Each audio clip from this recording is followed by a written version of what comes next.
And good afternoon, everyone. We welcome you back to Randall R. Sadler Stadium as we get set for game number 3 of the series, our second game of this doubleheader here this afternoon after Earlham wins the first contest by a final of 2-1, and now we're ready for the rubber match of this one. Not a lot of hitting. Good news for the Quakers. They got good starting pitching, good bullpen, and they didn't commit any errors, and that spelled a 2-1 victory. And the pitching staff came back really well this game after giving up the lead in last night's matchup. So it was really good job by the pitchers to really come out and make a statement that we're back. And I really do think that Earlham needs to somehow wake up that offense because you can't always rely on those kind of performances from the pitchers. By the way, Colin Greavy going here. You see him. In fact, once I get rid of the scoreboard part right there, there he is, the right-hander. Greavy making just his second appearance in his first start, 3 1/3 innings, giving up 4 hits, 5 runs, 3 earned. 3 strikeouts in the 5 walks is something that hurt him in his first start. 0-1 on the season, an ERA of 8.10. Live stats as we go throughout the afternoon in Game 2 on GoEarlham.com.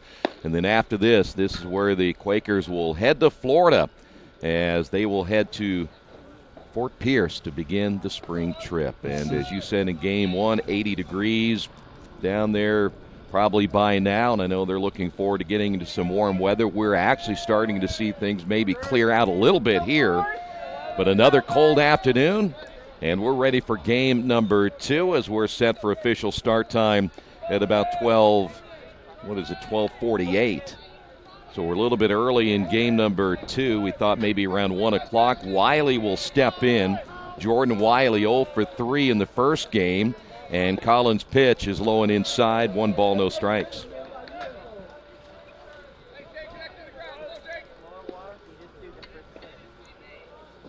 We will set the defensive lineup for you coming up in just a few moments. Pitch is low and inside, 2-0. It is Wiley, Leclerc, and Koselman due up.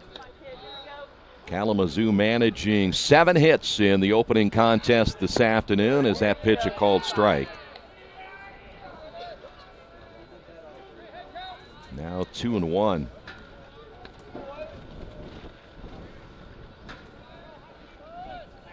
Greavy with the pitch on the way, and that's low and inside. Colin, one of those guys who has been around for the last couple of years as well.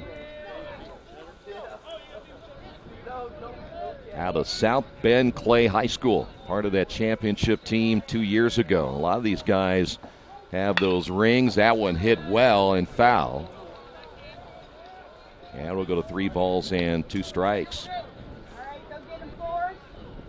Boy, you look at this pitching staff and you start to think that how long some of these guys have been around. A lot of experience.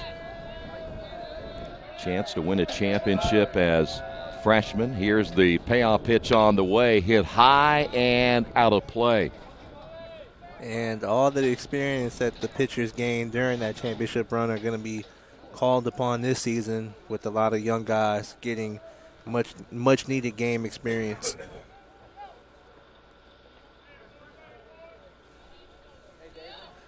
Wiley hitting 286 on the year. And again, the payoff pitch on the way. Hit well, but foul again. And right now, Wiley all over those last 2 pitches.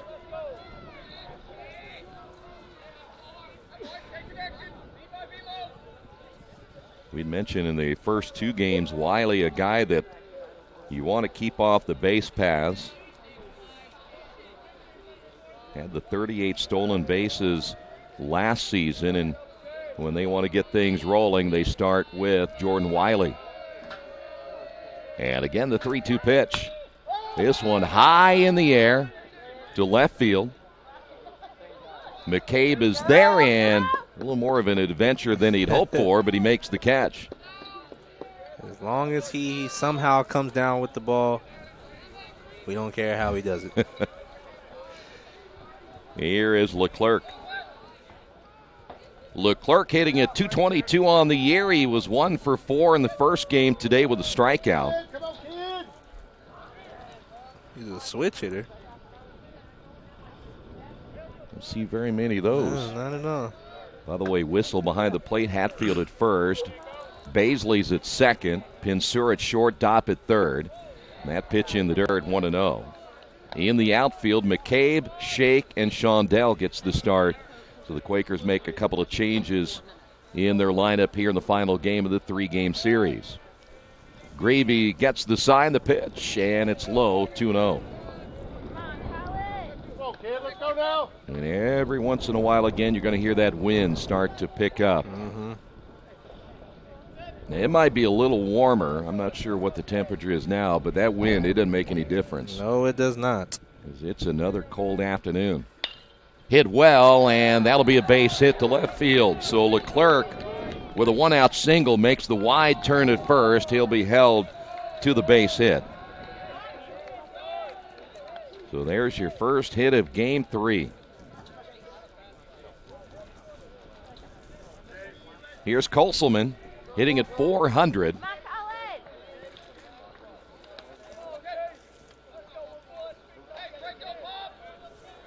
Koselman in the opening contest today, 2 for 4 with a run scored. And now Greavy set to throw as he will deliver the pitch outside. And it's 1 ball, no strikes.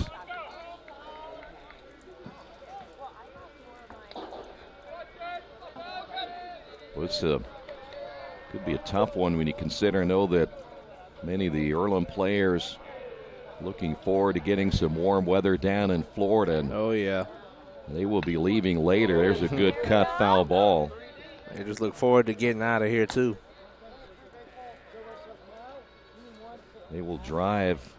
Well, they won't drive, but the bus driver will be driving pretty much all night long to get them there. Fort Pierce down the road there in Florida. It's not like going to North Florida. You're going a little further down the coast. Well, let's just look up how far that bus ride will be.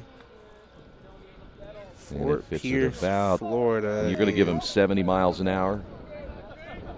On a bus? Probably. Okay. That is 15 and a half hour drive. Now the good news is they've thrown to first twice.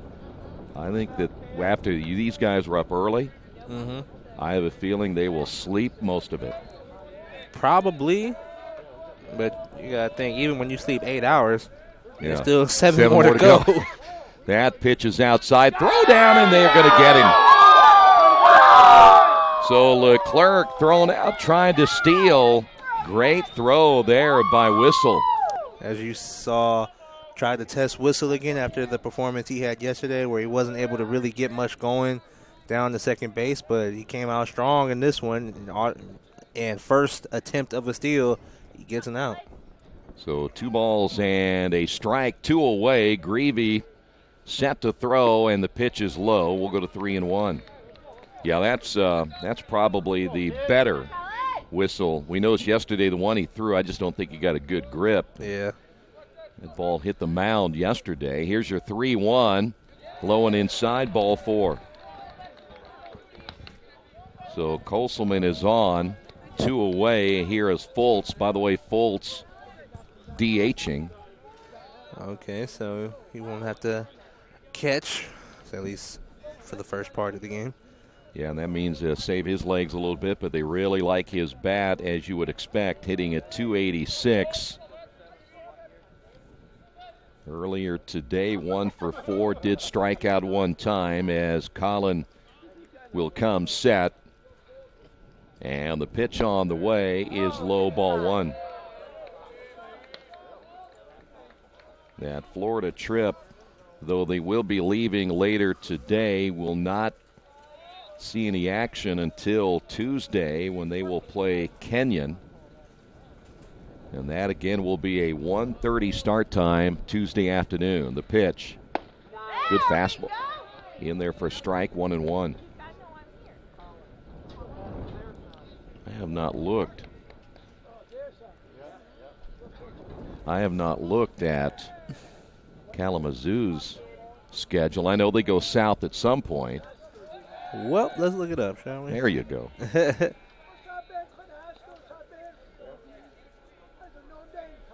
One ball and one strike. Come on, Colin. The stretch and the pitch. Outside, 2-1.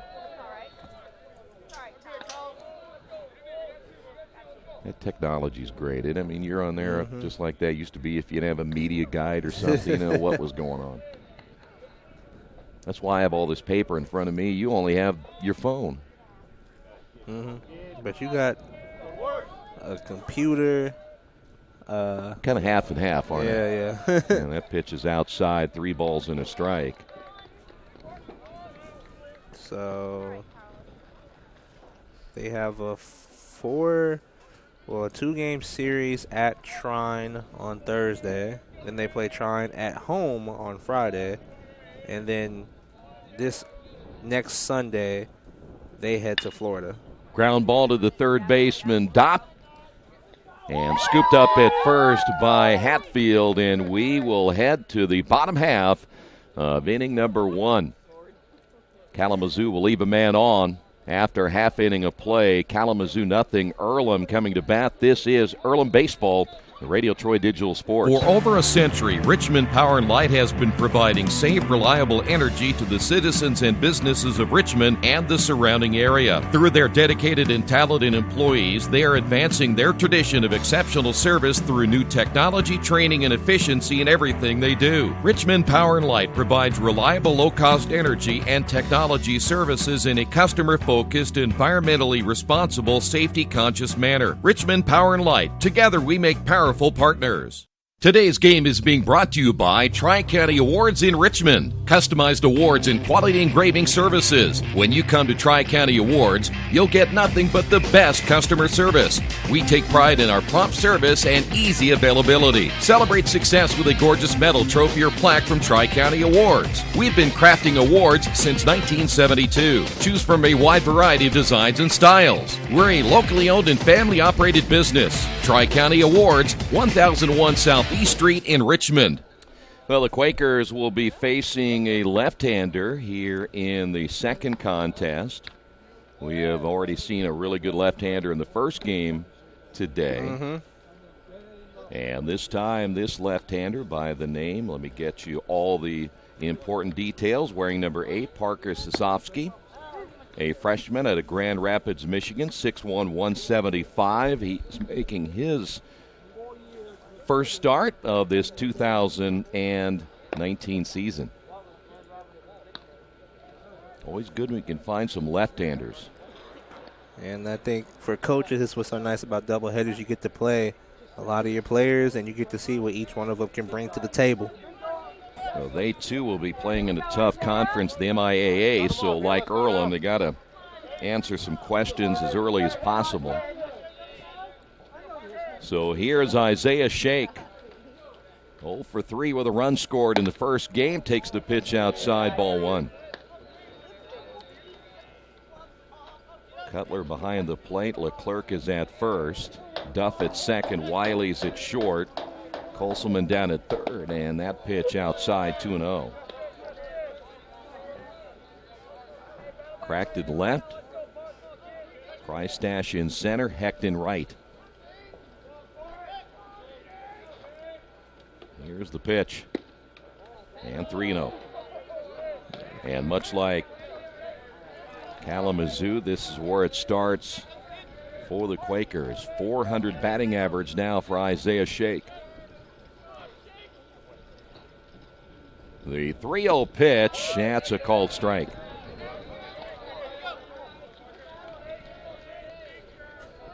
So far this year, Isaiah with 10 base hits, has an RBI, has struck out 5 times, walked 6.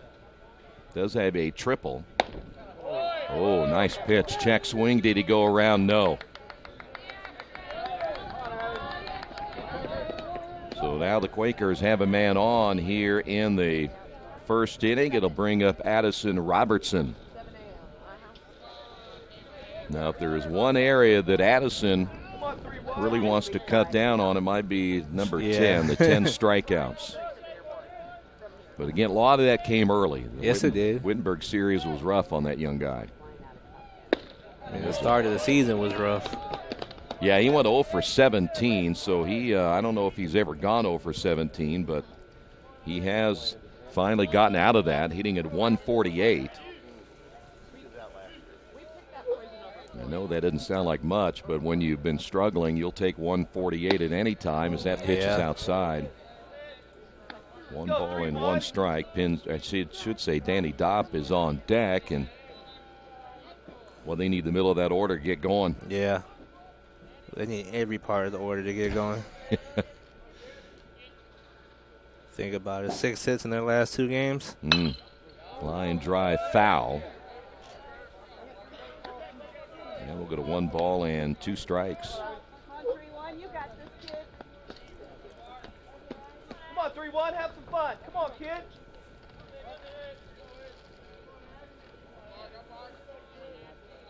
Sosovsky once again, a long look now at Cutler. Time called. I knew that would take too long for Robertson. Yeah. You know, it's all about timing and feel, and, you know, if you're standing there too long. Yeah, you got to step out, get a couple swings in. Yeah, hitters don't like that. Rhythm is what that's all about, too. Here's the 1-2 pitch on the way, right at the knees of Robertson, and there's that gust of wind again. And we might as well get used to that. They said that's going to last through tomorrow morning. Ugh. See, I think what it's doing is blowing out winter. It's gonna keep blowing it east and get it all out of here. Well, it blew out an hour this morning. So. It did. Swing and a miss. Robertson will strike out, and that'll be his 11th strikeout this season. Man. So he's still trying to get things figured out, as we will now see Danny Dopp. Dopp hitting .238 on the year.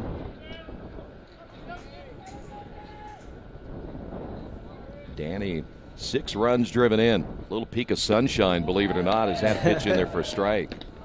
I know every time it happens, I can get a little shocked. Yeah, exactly.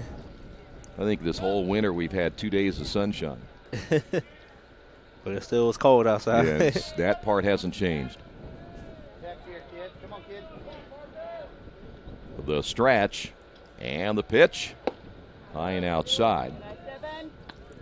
Yeah, I'm not sure, and again, we talked about it yesterday when Kalamazoo, they practiced on Friday night for the first time outdoors. I'm not sure how any of those teams up in Michigan got any time, because it was just snow and cold all the time. We thought it was bad here. They got a lot up there. Yes, they did. You know, the advantage, my son now works in South Bend. Well, they get off to the west and south quickly. They don't wait around in South Bend. Notre Dame, they move down and play in the southwest. That pitch is outside. Full well knowing that if you wait around in South Bend to play, you may not play till June. True. 2 balls and a strike. In fact, I'm pretty sure about every team that is around the area, other than maybe Miami, everybody's down south. 2-1 pitch. And it's outside, 3-1. Go, Danny.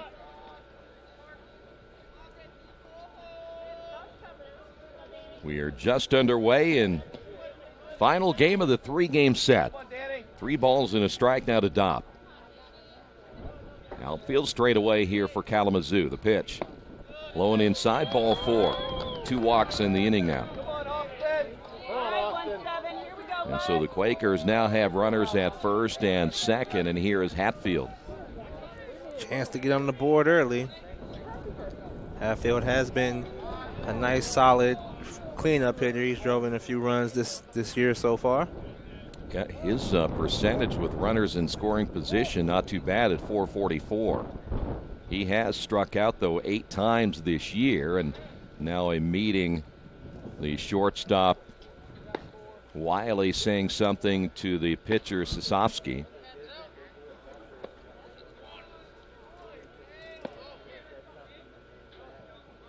Again, your first start of the year, and you have a veteran player like Wiley coming in. I'm venturing to say, giving you some words of encouragement, settle you down a little bit here, as not only now the left-hander battling the wind, and if you're a left-handed pitcher, any break you have, you're trying to get it into the wind. Yeah. A little different if you're right-handed and it's coming from your right side. You might get a little more break on the ball, but as a left-hander, as hard as that wind is blowing right now, which is switching from center to right, you may not get much break. Here's the pitch. Off the end of the bat, foul.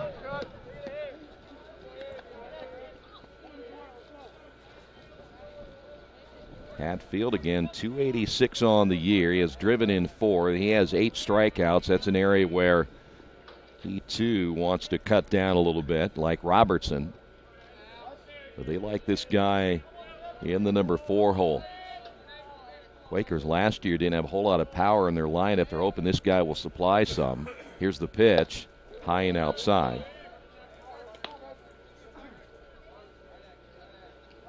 Even when Earlham won their championship a couple of years ago, they had a couple of guys who you would consider power guys in their lineup, but it was all about stealing bases, getting those extra base hits, and they're going to get rid of that little ankle brace he had on. Now, that was more of a protection there for Hatfield, but he just got rid of it. All right, 1-7, here we go, bud. Come on. Don't want that. You foul it off your Yeah. left foot. Oh, no. I mean, when you foul off a ball off any part of your body, it hurts. Yeah, and especially today. Yeah. The stretch in the 1-1 pitch. Stays outside, 2 balls and a strike. See, you young guys, you get all the advantages. We didn't have anything like that when I played. We barely had bats. Use wooden sticks? You know, pretty much.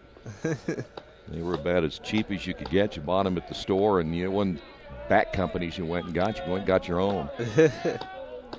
2 balls and 1 strike. I know they weren't aluminum bats. I mean, when I played, I just used everybody else's stuff. Yeah, that's right. It's a lot less costlier, isn't it? Yep. 2 balls, 2 strikes. Because I look over here at the stuff that Coach Sack has for these players. That's some pretty nice gear. You'd think we get some swag. Quite a bit of swag. gear, too. Yeah, right. You don't get any swag, do you? I don't get any either. Nah, Why don't we get any swag? Look, he's got swag. Come on, baby. I think Kevin put in a good word for us. No. Here's your pitch on the way, swing and a miss. They don't like us very much. Well, we start criticizing a few of them, they'll like us better. 3-2. Thing is, you need some bigger stuff. You're a football player.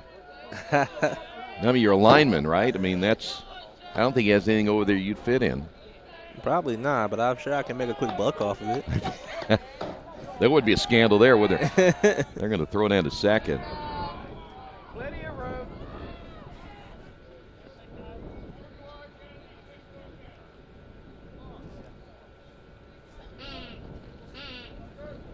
Three balls, 2 strikes. A lot of pitches thrown now by the left-hander, Sosovsky.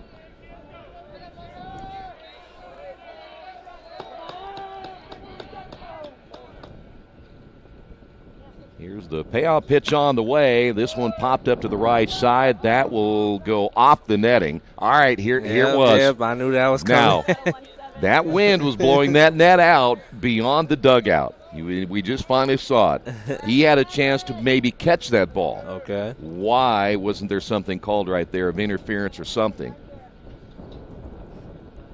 So my question is, how was that the batter's fault? Well, how's that the infielder's fault? He should have every right to catch that baseball. And that netting blew out on him. That could have been a crucial out right there for Kalamazoo. You know what? It probably could have been. But So shouldn't Earlham fix that to where that netting can't blow out 6 or 7 feet? Now it's blowing back out toward the outside. But when it was blowing in, that should be something that allows me to catch the ball. Because that they say the front of the dugout's in play. well, my question is, how do you fix that? That's a good question. Ball thrown into center field and backed up well by the center fielder Price Stash, so no advancement. So do you think if that bounces off the net and he catches it, should that be ruled out? Yeah. Or fix the net. They tell me I can't put my cameras on the front of the dugout because that would be in play. Or, okay, but if it bounces off the net and he catches it, my argument as a batter is who knows if he'd have caught it straight up. That's a judgment call by the umpire. But what would make the difference if I had my cameras out there and it hit a camera and bounced off and you caught it? Why wouldn't they let me have my cameras on the dugout?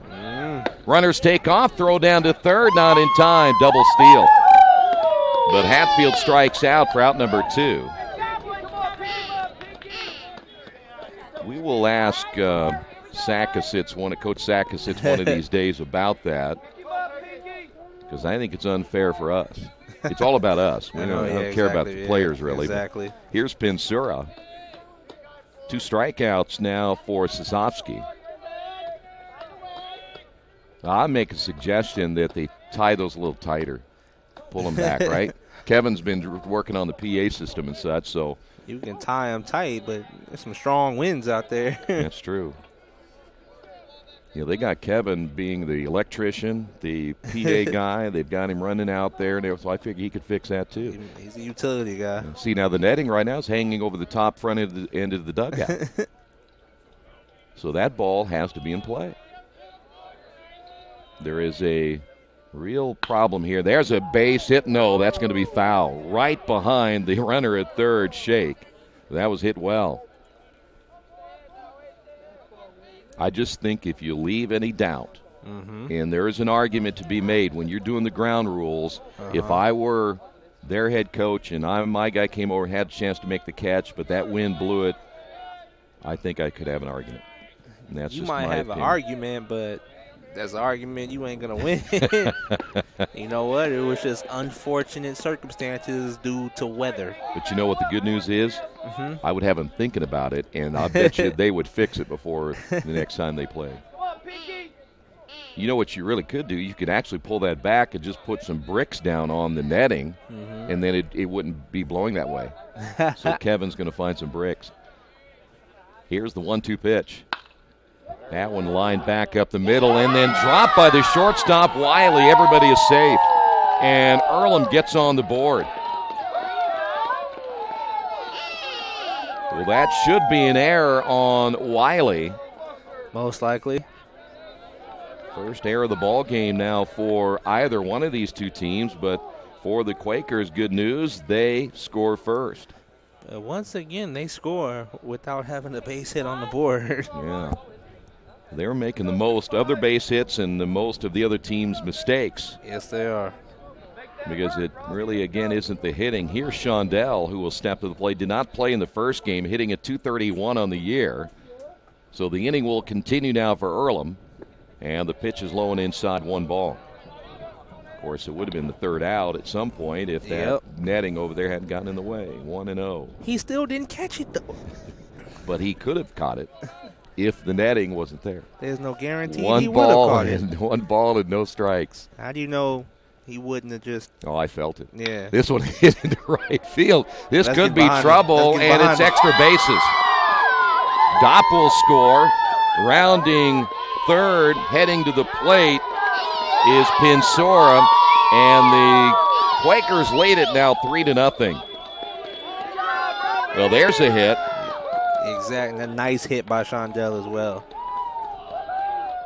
That was a good job of taking advantage of runners in scoring position, and a nice start to the game for Earlham. That is only, am I correct in saying that, how many extra base hits did we, I was talking about 10. there, like 10. That's only 11 base hits now for the Quakers on the year. But that a double beating the right fielder, Hecht. And now here's McCabe. Quakers get their first hit of the ball game. McCabe at .278 on the year.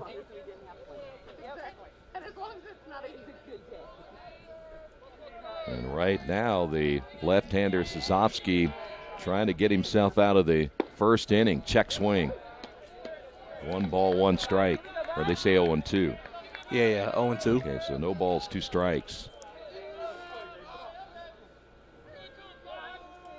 McCabe, .278 on the year. hitting only 200 with runners, or actually should say with 2 out, but 429 with runners in scoring position. Here's the pitch. That's up high. Well, I'm glad at least you see my way on that whole netting.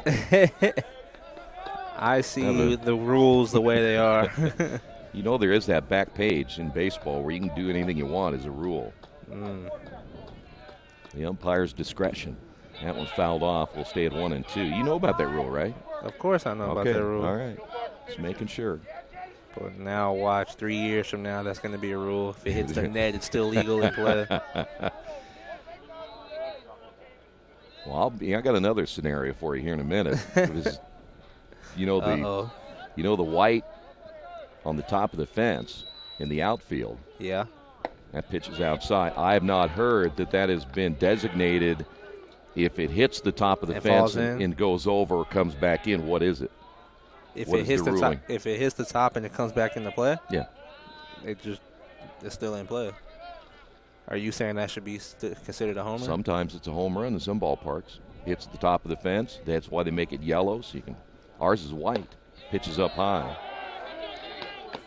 Now I haven't been in a ground rule, or I haven't been in a rules meeting at home plate to see how they discuss that. But might be worth sending you out there one time and hear what they say, and ask them about that stuff. Hey, I'm all for it. 3 balls, 2 strikes to McCabe. Earlham with 3 runs in the inning. Trying to take the series now after giving one away last night. The payout pitch on the way hit foul. Nice job battling by McCabe. He was down 0-2 in the count. Now you still got full count protecting. And like we say before, most guys who do a good job of protecting that home plate, it usually goes in their favor. McCabe again getting the start at second base, steps back in. Sosovsky's pitch, got him looking. That one of those that probably too close to let go by, but a good inning for the Quakers. We will head to the second on the Wesley Bates Wealth Management scoreboard. Quakers on top, 3-0. Mendenhall's True Value in Richmond is your local source for the things you need at home or your business every day. Everything from hardware, tools, carpet cleaner rentals, window and screen repair, lawn and garden supplies, as well as hunting and fishing licenses. It's all in one place at Mendenhall's True Value Hardware, right around the corner at 125 Southwest 5th Street in Richmond. Give them a call for more information at 962-4842.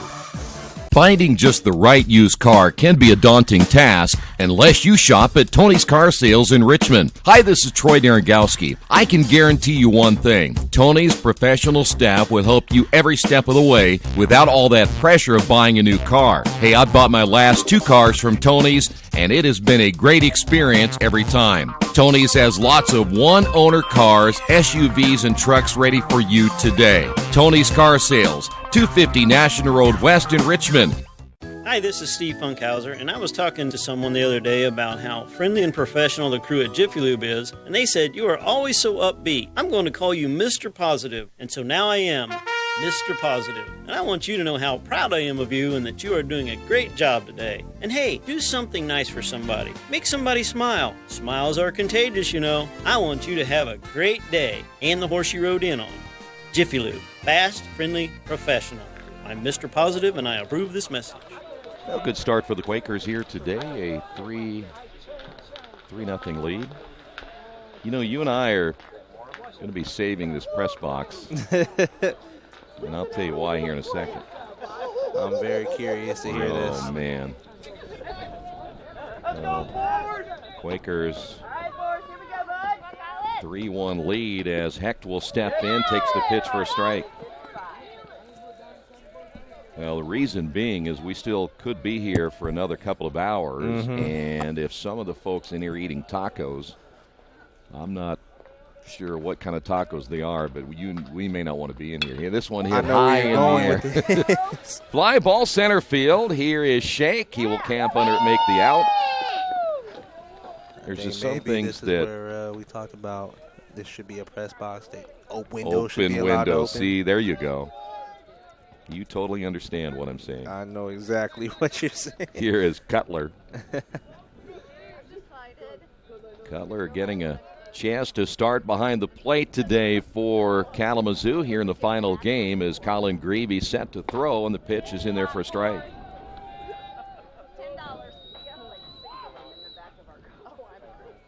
This is the first time Cutler has seen action in the series. The 0-1 pitch hit foul.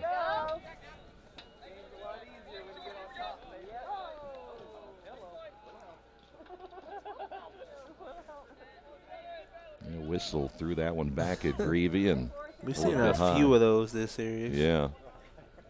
Want to see how well Greavy can jump. Keep your legs warm. Here's the 0-2. Good breaking pitch.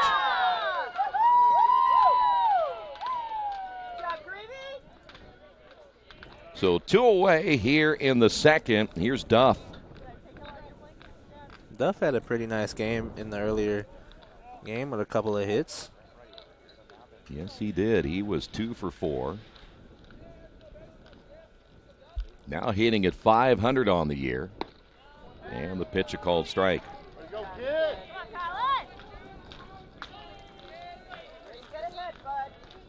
Well, maybe by the next time we are here, which is, I'd mentioned before, is another 10 days from now. There's another pretty good pitch. Looked a little bit high, 1-1. By the 20th of March, fans can actually come out here without their winter gear on. We'll keep our fingers crossed. You can check out the Earlham website on the remainder of the home schedule. Ground ball back up the middle. Second baseman is there. Baisley on to first, and an easy inning there for Greavy and the Quakers. We will head to the bottom half of inning number 2 on the Wesley Bates Wealth Management scoreboard. Quakers on top 3-0.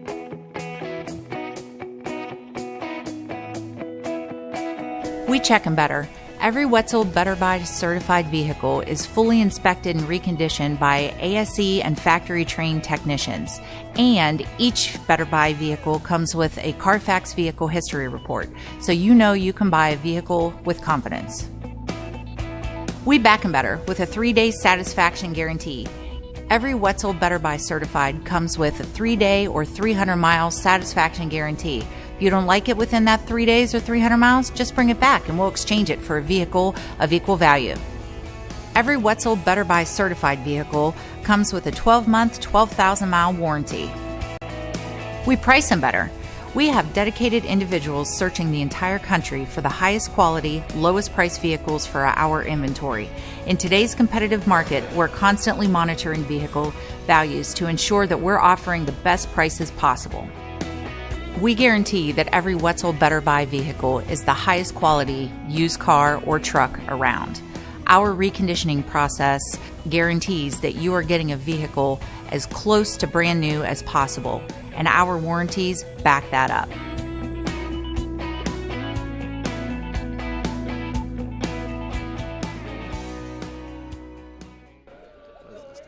And we're back once again here at Randall R. Sadler Stadium as the Quakers go to work here in the second. Baisley, whistle, and shake that first pitch in there for a strike.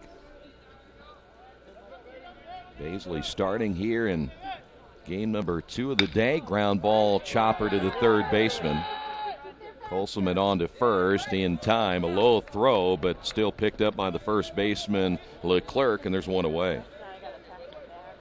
Well, after a 30-minute first inning, we sailed through the top of the second, and now we're in the bottom of inning number 2. Here's whistle.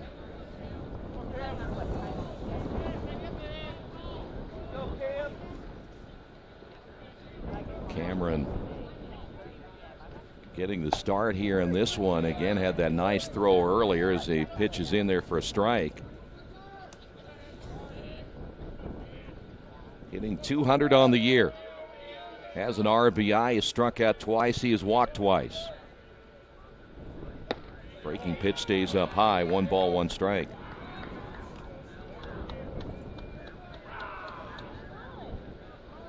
believe it or not, even though the Quakers scored 3 runs in that first inning, Sosovsky struck out the side. There's a strike. That's a good spot right there. I don't need to tell you what that is. That we've heard that way too much, that wind. I know. Here's the 1-2 pitch. Lifted high in the air, center field. Price Statch is there, makes the catch, 2 away. You know, I'm not sure, it was in that Wittenberg series we had the really, really strong winds, right? It was that first game. Yeah. And we're not kidding you. If some of you were here, that wind, they said at some point, was nearing 50 miles an hour in its gusts. I remember on my drive over here, I saw mailboxes. Yeah. That were knocked over from the wind. Trash cans laying everywhere. Yep. Here's Shaky. Scored a run in the first. Ground ball to the first baseman. Leclerc steps on the bag, and another easy inning. Well, this game's sailing along now. We will head to the third on the Wesley Bates Wealth Management scoreboard. Quakers on top of this one, 3-0. Little Sheba's Restaurant and Zini's Place. Come join us in Richmond at 175 Fort Wayne Avenue or at our newest location in Centerville at 129 East Main Street. Grab one of our gourmet pizzas, a deluxe sandwich, steak or fresh salad, and an ice-cold beer or your favorite wine. Featuring live music every Tuesday, Friday, and Saturday, plus more in our smoke-free environment. 10% discount with a valid student ID. It's better than being home. Some people are born lucky. Other people take luck into their own hands, avoid stepping on sidewalk cracks, and wouldn't dare walk under a ladder. But whether you were born with luck or make your own, when it comes to your insurance coverage, luck should have nothing to do with it. So talk to Indiana Farm Bureau Insurance today or visit them online at infarmbureau.com to purchase an auto policy. Indiana Farm Bureau Insurance. Stop knocking on wood. Questions about your coverage in Wayne County? Call 765-962-9548 and ask for me, Kevin Shearer. I want to remind you today's game brought to you in part by Best Western Classic of Richmond. If you're planning on coming to the Richmond area anytime soon, make sure you check out the Best Western Classic. Most amenities available in town, including indoor pool, fitness center, conference space, free buffet breakfast, free Wi-Fi, and, of course, a very clean, quiet, comfortable room. Best Western Classic of Richmond, 533 West Eaton Pike. And we sailed through that second inning after the 30-minute first inning, and now it'll be Crack, Price Statch, and Wiley as we'll go 8, 9, and 1. Alex, left-handed hitter, steps in. Colin Greavy set to go to work, and the pitch. Here's a strike. Grieve has done a really nice job so far in this game. He's getting ahead of almost every batter that he has faced so far. Yeah, he's throwing well, giving up just one hit, a strikeout, and a walk. Pitches inside. And the count even at 1-1.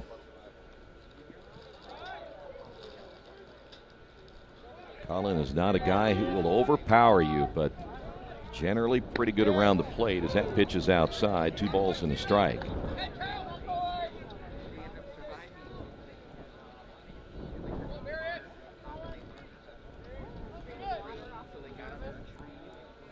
Crack looking for his first hit. That's low. You would think those aren't missing by much. And again, we can only see from just generally behind it.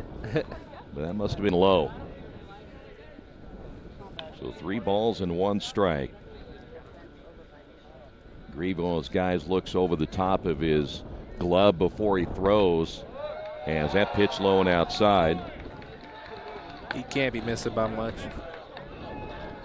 I don't believe he is. He's been around the plate so far, as now Price Statch will step to the plate in the number 9 hole.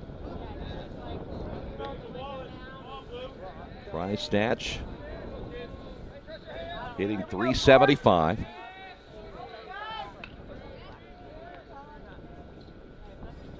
See if Kalamazoo can get something going. In that last game, they had what I would consider a couple of pretty good opportunities. A high fly ball into right field. Shondell loses his hat. That's going to roll for a while, and there's one away. And that'll bring up the leadoff hitter, Wiley. I go back to game number 1 today, in which there were a couple of times they had runners at first and third, and I know you'd mentioned the guy at first. Why didn't he steal? And he didn't. They fly out, inning over. It was just that quick, and I was a little curious why they didn't force the action a little bit more. Yeah, I was too. Wiley 0 for 1. Now hitting at just .250 on the year. Breaking ball stays high. 1 ball, no strikes. All right, kid, come on now.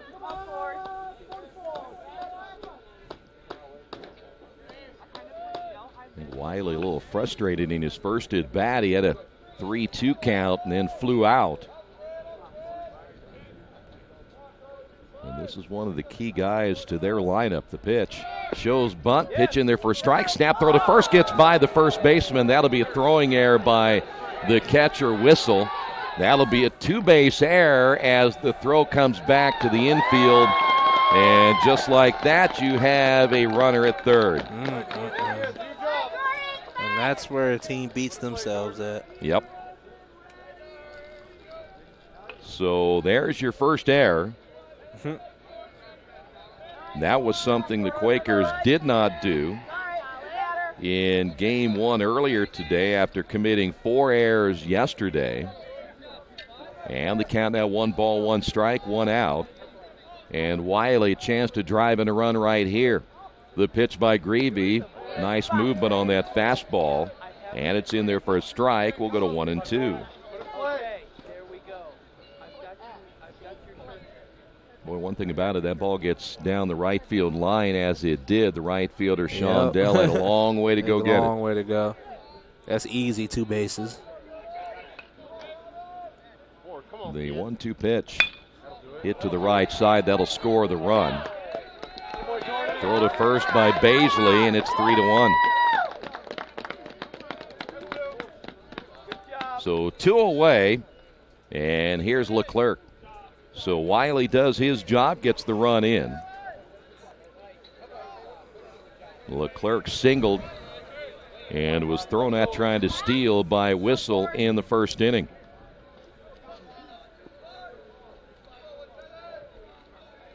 Leclerc hitting at .300 on the year as that pitch in there for a strike.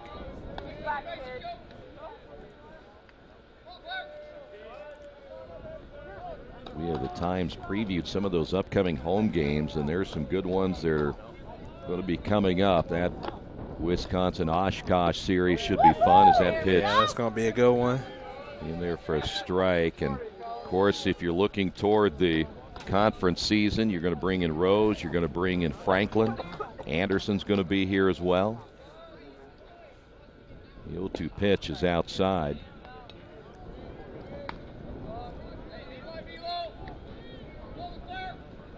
That conference season changed last year. To what? They don't play as many conference games as they did. Oh, really? They got shrunk down a little bit. Here's the 1-2 pitch. It's high and outside. I mean, I get that. That's already tough trying to fit this amount of games into a month and a half to 2 month span. Well, and you know as well as I do, April rolls around. Guess what? It rains a lot in April. Yeah. So you got to think about how many conference games they have in the month of April. It's a lot. They got him looking right there. So that will do it, but the Hornets pick up a run. We will head now to the bottom half of inning number 3 on the Wesley Bates Wealth Management scoreboard. Quakers lead it 3-1. Our community. It's where we live. It's where we work. It's where we play. At West End Bank, we're not just in the community, we're a part of the community. And that's why we support over 100 programs for local nonprofits and schools, including our financial literacy program that positively impacts countless students throughout the area. You bank locally, so we give back locally to watch people grow with endless possibilities. Wish me luck, we've all said it. Thing is, life doesn't run on luck. For most people, it takes careful planning. A lot more than, say, crossing your fingers or toes. So talk to Indiana Farm Bureau Insurance. Because as your life changes, your life insurance coverage should do the same. And when it comes to your coverage, luck should have nothing to do with it. Indiana Farm Bureau Insurance. Stop knocking on wood. Questions about your coverage in Wayne County? Call 765-962-9548 and ask for me, Kevin Shearer. Well, the one thing about left-handed pitchers, they generally don't take a whole lot of time to warm up. No, they do not. Sosovsky's ready to go. Here's Robertson. And the first pitch, breaking ball nice strike. Breaking ball.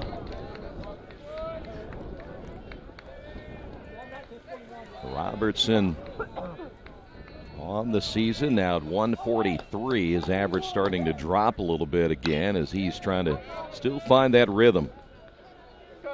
And he's quickly behind at 0-2.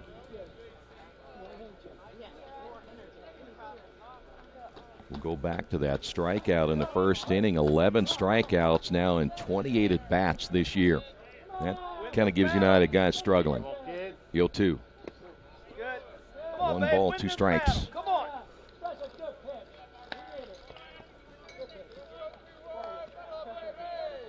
Lead us, kid. Come on, babe. Robertson, Dopp, and Hatfield for the Quakers here in the bottom of the third. Took something off that one, hit well into left field. Croc going back, makes the catch, and there is one away. He had a nice contact on the ball, just a good read by the left fielder. Playing just far back enough.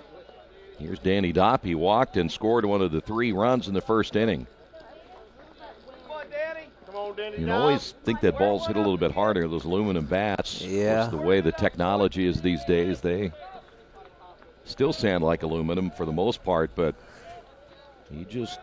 they're supposed to be able to hit it a little bit farther than a wooden bat, but these balls just aren't carrying.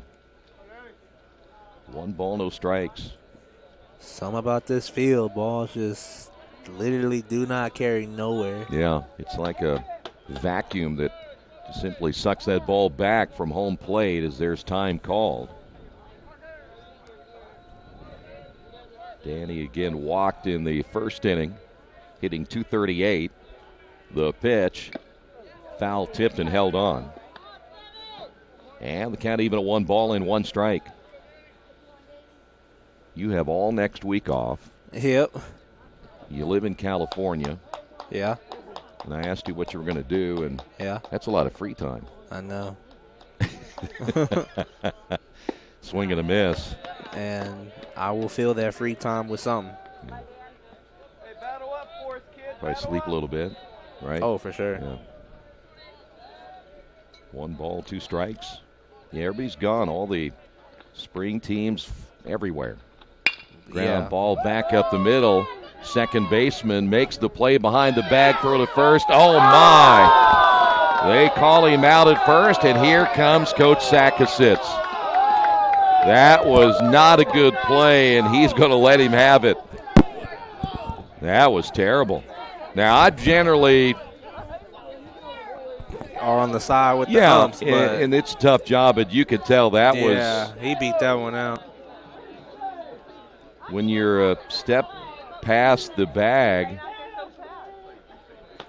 Coach Sack has his say, and Danny Dopp just got robbed of a base hit right there. Now, granted, I got to give the second baseman Duff credit getting it, but that wasn't a strong throw. No, it was not. And if you ask me, I thought that was an obvious beat out. Yeah. Pitch is outside as Hatfield steps to the plate. Well, as they say, that's why he plays some at home and some on the road, but generally supposed to get those at home. Here's the 1-0. I mean, I think you know something because you hardly ever get a reaction like that from Coach Sakasitz. No, it's got to be pretty blatant. I mean, he sprinted to that umpire. And he's not a runner. Not really. Here's the 1-1 pitch. Took something off that one.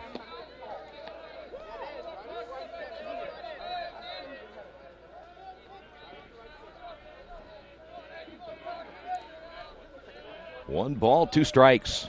Come on, Hatfield. Sosovsky's pitch, low and inside.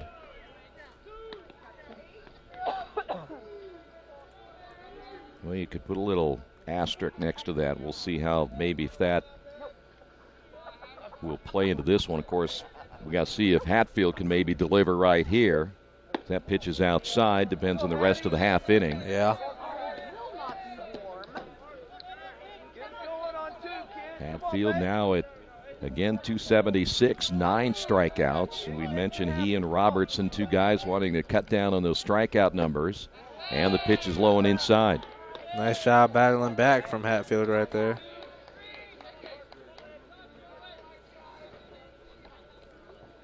So now the Quakers have a runner on here in the bottom of the 3rd inning, and here is Pinsura.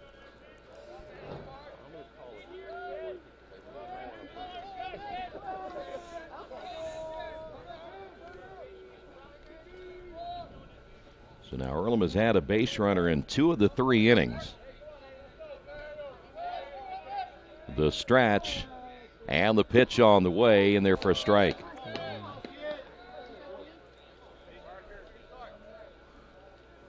Pinsura, 348 on the year. He has driven in 5, has 2 of the Quaker extra base hits, a double and a triple.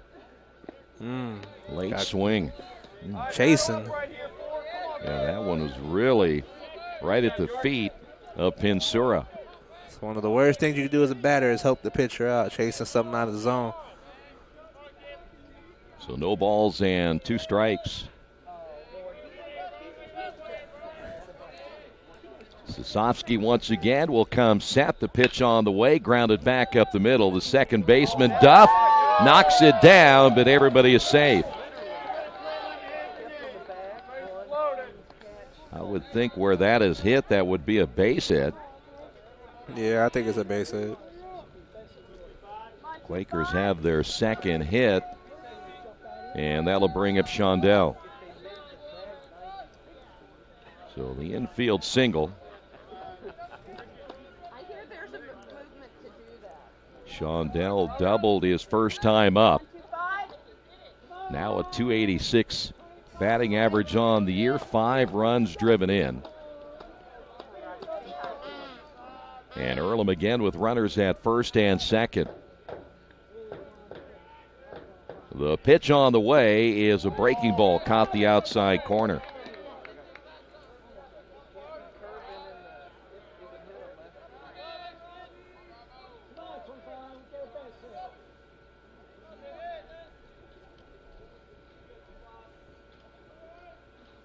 Now Hatfield, being a first baseman, may not score on a base hit right here, depending on where it is placed, a swing and a miss. You know, I was watching Shondell right there, and it almost looked like he was wanting to call time. Almost, but wasn't able to get it in time. And yeah, did you see him hold up his hand? Yeah. Maybe the ump didn't see it, or then one timeout. Yeah. Maybe he's going to Florida. No balls, 2 strikes. Pitch on the way, high and outside.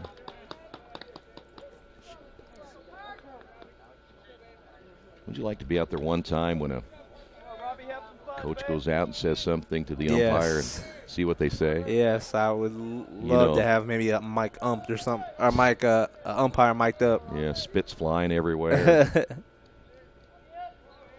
Here's the stretch and the pitch, low and outside. You know, there was a time when they still do chew tobacco in Major League Baseball, but that's kind of gone by the wayside. But many years ago, those managers would have all that. That spit would be flying, and umpires are wiping off their face. Really neat stuff. 2 balls, 2 strikes. Earl Weaver was one of the greats from Baltimore.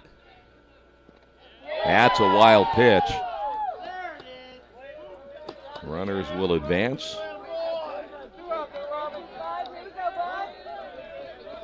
3 balls and 2 strikes, 2 away. Now runners at second and third.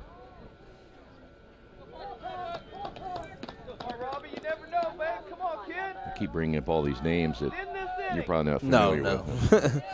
I don't know too much about baseball history. It's all right. 3 balls, 2 strikes now as Shondell steps back in. Here's the payoff pitch on the way. Got him. So Earlham will leave a couple of runners on base here in the third.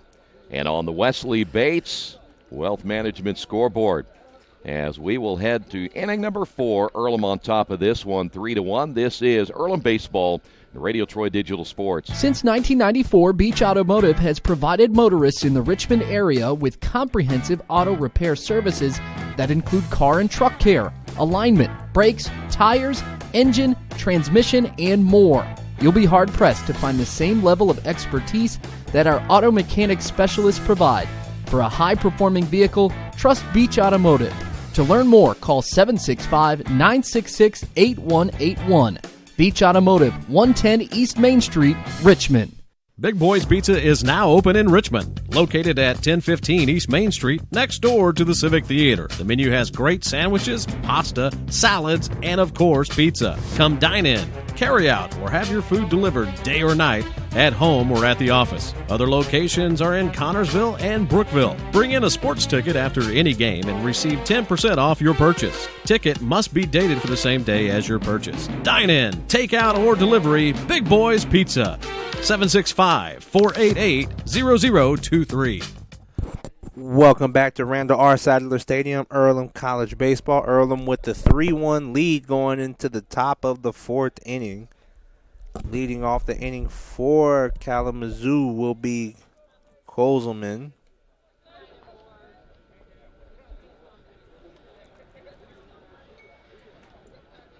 Grieve needs to go gather the bad throw. Another one. Yeah, there's been a few of them today. But this time it was by the third baseman, not the catcher. Kozelman with the 400 average.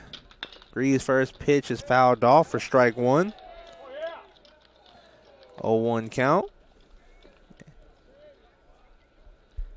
By the way, that little bit of sunshine you saw is gone. Yeah. It lasted about 15 seconds. That's what it generally used to last out here. Kozelman gets a nice piece of ball, and it goes over the head of Isaiah Shake. One up off the fence. Around second, but he will go back. So to start off the inning, Chase Kozelman gets a stand-up double deep into center field. Yeah, right when we say the ball doesn't carry, that carried. Yeah, it did. Right over Shake's head. That was hit well, though. That was very nice hit. Very nice hit. And a nice way to start out the inning for Kalamazoo. Tying run at the plate. Alex Foltz, DHing. He's 0 for 1 in the game. Grounded out to the third baseman in his first at-bat in the first inning.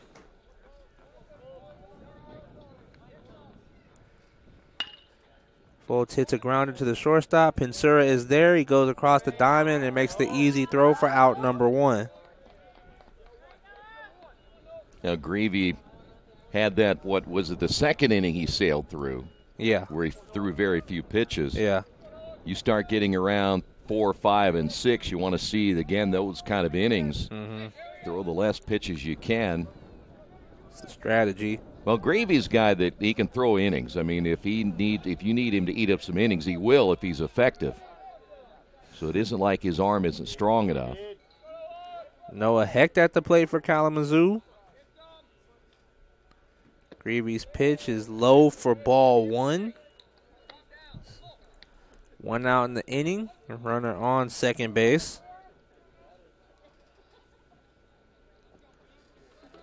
Noah Hecht average is 1-1-1. Yeah, he's got to pick it up a little bit offensively. Doesn't have a strikeout this season, though. Grounder to Pensura at short. Another routine play as he gets the second out of the inning. Back-to-back grounders hit to Brian Pensura. Nice job by Colin Greavy. Gives up a double in the first at-bat, but comes back with 2 quick outs. Yeah, and both really routine, soft ground outs. Nothing hit hard.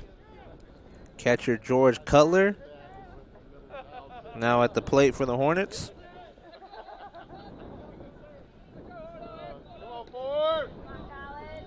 Greavy's pitch will be in there for strike 1. 0-1 count. I like the advantage here to Greavy simply because This young man hasn't seen many at-bats. Yeah. He's up, once already, and that's it. So you really like the advantage now for Greavy.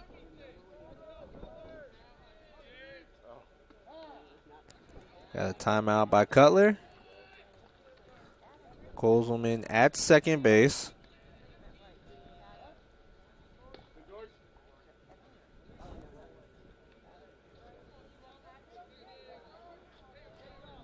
Greavy from the windup.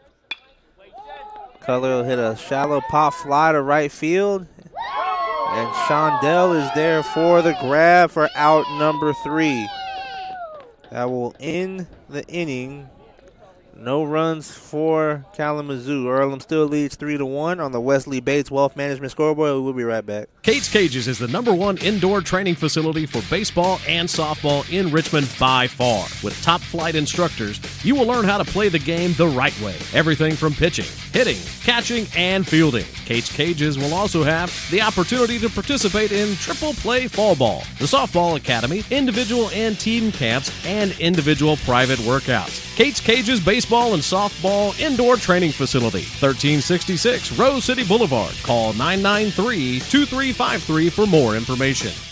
At First Bank Richmond, we provide you with an excellent banking experience. Whether it's personal checking, savings, mortgage loans, consumer loans, retail lending, or trust and investments, you can count on First Bank Richmond. First Bank Richmond has been serving the Richmond area since 1887.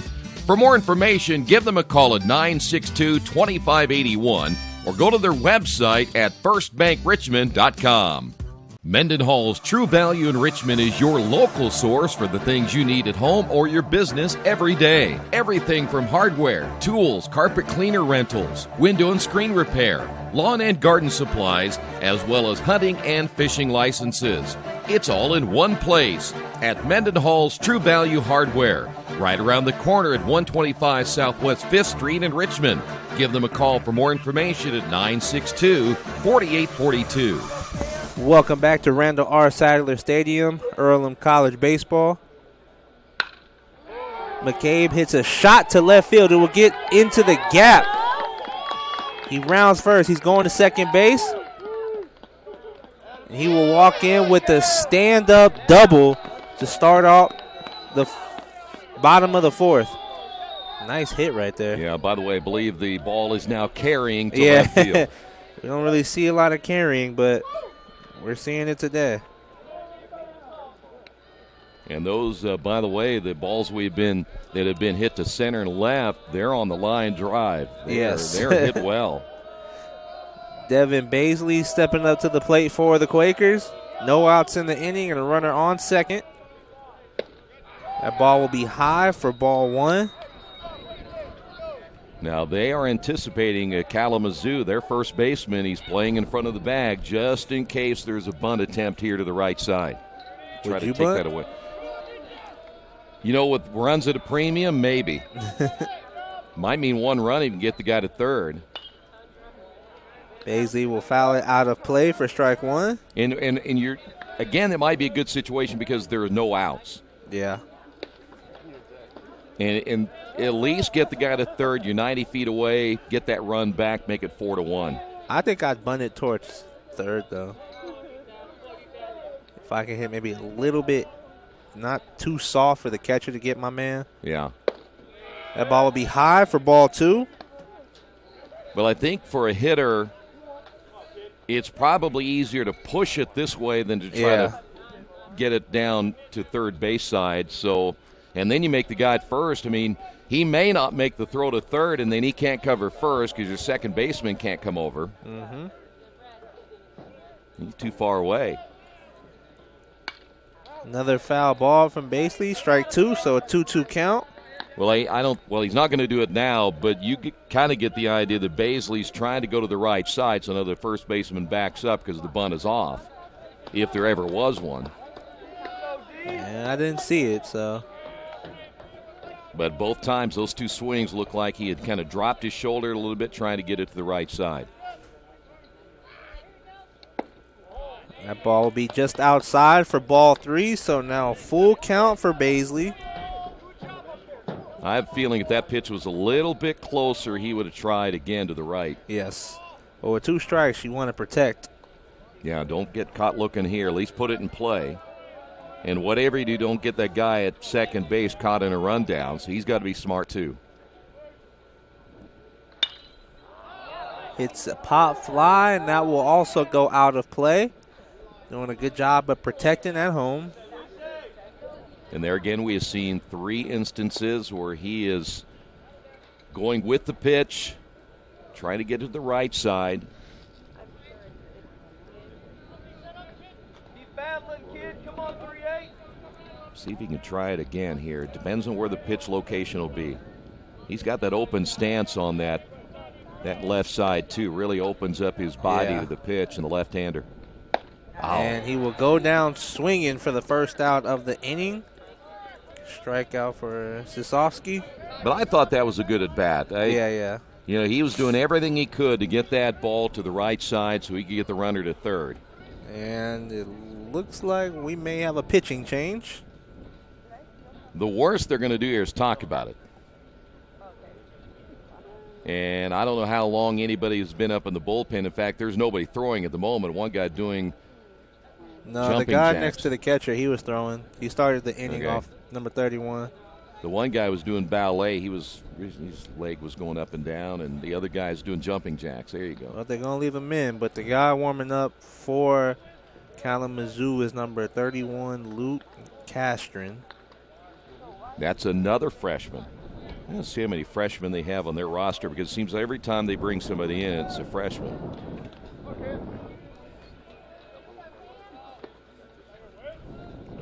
At bat for the Quakers is catcher Cameron Whistle. They have 22 freshmen. Wow. It's a big freshman class. That's a really big one.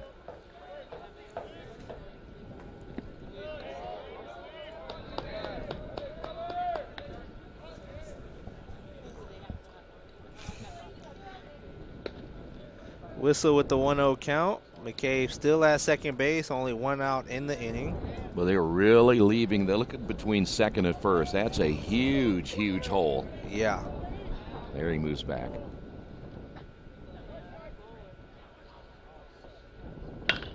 Hits it right up the middle. They will hold McCabe at third base. Well, the bad throw, though, gets Whistle, a runner. Yeah, gets Whistle to second base. That was good heads-up base running by Cameron Whistle right there. He saw the bad throw and used it to move all the way to second. Well, that should be an error on the throw from center field, as that was way off the mark. So now you have runners at second and third instead of an opportunity right here for Kalamazoo to have a double play chance, and they're going to make the pitching now they're change. making the pitching change. We will find out about the new pitcher. Stay right there. We'll be back as Kalamazoo heading to their bullpen. Today's game is being brought to you by Tri-County Awards in Richmond. Customized awards and quality engraving services. When you come to Tri-County Awards, you'll get nothing but the best customer service. We take pride in our prompt service and easy availability. Celebrate success with a gorgeous medal, trophy, or plaque from Tri-County Awards. We've been crafting awards since 1972. Choose from a wide variety of designs and styles. We're a locally owned and family-operated business. Tri-County Awards, 1001 South East Street in Richmond.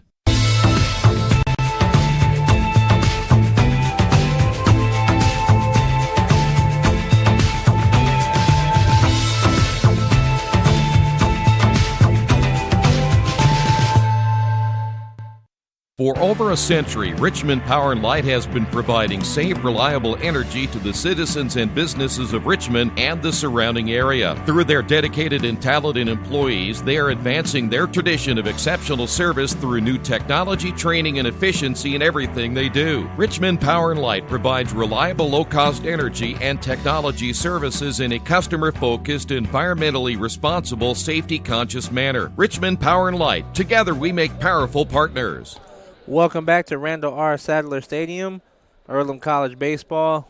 Still the bottom of the fourth inning. Runners on second and third with 1 out. Pitching change will be number 31, Luke Castron, the freshman, seeing his first action as a collegiate player. Well, yeah, as we said, 22 freshmen, and a lot of those are pitchers. So they haven't had a whole lot of choices, just getting guys in that are going to get their first college action, as you said, here in this opening series. And so now this young guy right here put into a little bit of a fire, and the infield is in. Isaiah Shake at the plate for the Quakers. He is 0 for 1 today with the walk. Oh. That ball will get by the catcher, and McCabe will come in for the run. Well, that's probably, and it's an obvious statement, not the way you want to start your college baseball career with a wild pitch. So now Earlham with 4 runs on the board. And there's another one of those instances. You got another run without even hitting the baseball. Without having to hit. They still have the infield in. That will be ball 2 for Shake. Whistle at third.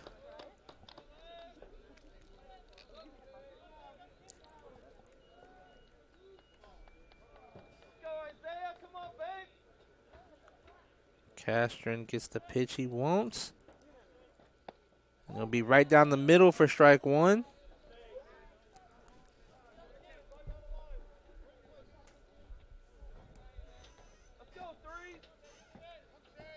Two 2-1 count. 1 out in the inning, 1 run scored, and a runner on third base. We almost let another one get away, huh? Good protection from the catcher Cutler. That'll be ball 3 for Shake. 3-1 count. Well, the only good news, if you do walk the hitter here, at least your infield can play medium depth and still get a chance to get a double play. And that ball will be high for ball 4. Isaiah Shake's second walk of the game. Well, I know you talk about double play, but do you anticipate Shake maybe going after second? You know what? I would. Keeps you out of the double play opportunity, puts pressure back on your catcher. You have a guy down at third. You have to make either a strong throw to second or just let him go and take your chances. Yeah, and then you've got a guy like Addison Robertson who can certainly hurt you if you make a mistake. But you have to have something to hit first. Yep. It'll be ball 1 for Robertson. And the other thing is you got a freshman pitcher who is struggling right now, and he's got a lot to think about. If you got a stolen base threat down at first base, let him think about that too. So now he has a runner first and third. Those are 2 problems. He's got a hitter that can certainly hurt you at home plate. His mind has to be going everywhere. And now he wants another set of signs. Well, knowing Coach Sakositz well enough, I think he will do something here. You smell blood, you go after it, and I think he's going to try to do it right here. See, and they kind of help the feeling too. Yeah. You were talking about Earlham trying to finish things off. I think you could not finish off the game, but you could really put a stranglehold on Kalamazoo right here. Yes, you can. And like you said earlier, runs are a premium. Yeah, they've been tough to come by. There he goes. There goes Isaiah Shake. Fake throw by Cutler. Whistle does not fall for it. Hey, the good news is it's not an indifference. He gets a stolen base. Add on to the numbers. Yep. Now, if the catcher didn't care one way or the other, that penalizes the base runner. But since he faked the throw, now the infield back in again, so your percentages go up on a ground ball. Yep.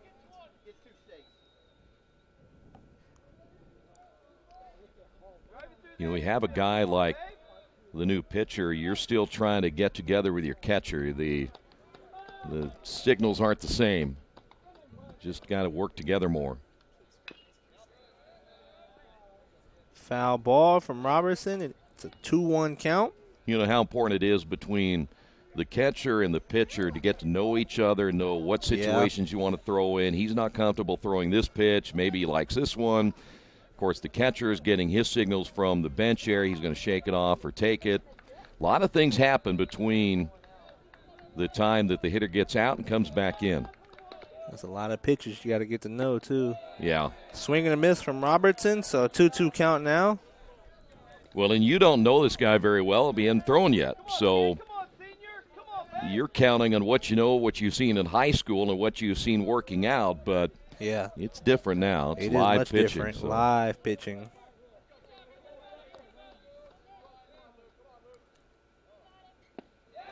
Swing and a miss for strike 3. That'll be out number 2 for Kalamazoo, and the second strikeout for Robertson in today's game. That ball had good break on it. Yeah.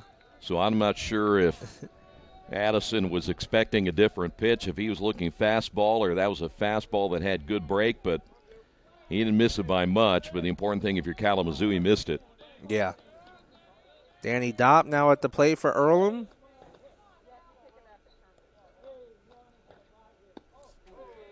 Ball nearly gets by Cutler, but he blocks it for ball 1. You're Danny now, 2 outs. You got 2 guys on. Let's see if you can find something just to drive. He's got 6 runs batted in this season with an opportunity to add 2 more, or at least 1.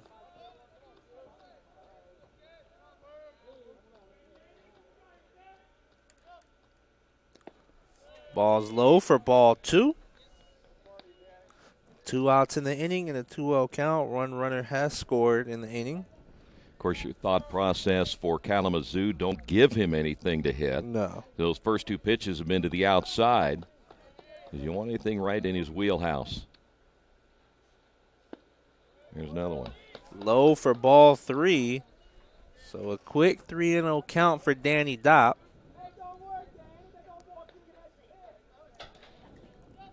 Well, another 3-0 count that he will not be swinging on. No. Very few players get the green light that I know of in college baseball. Yeah. And that will be outside for ball 4. So 4 pitches and a walk for Dopp. See, in his complete succession, he was outside. They're not going to waste any more time as this young man is going to get lifted already. They don't want this one to get away. We'll take a quick break. Another pitcher coming up. We'll tell you about the new pitcher in just a moment.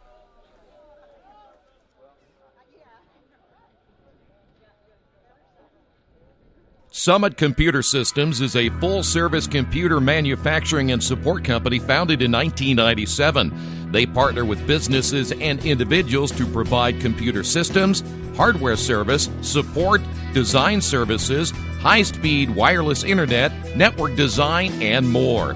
Summit Computers, 1427 Chester Boulevard in Richmond. Give them a call at 939-2120. Are you looking for the right place to work out? A place where you have several choices and can have fun at the same time? Well, that place is right here in Richmond, Family Fitness Works. Family Fitness Works has spinning, Zumba, kickboxing, core works, kick fit, body pump, body flow, and much, much more. And don't forget, Family Fitness Works also has Richmond's most extensive free weights and Nautilus in the area. Check out their website at familyfitness.com or stop by at 213 North 3rd Street in Richmond. I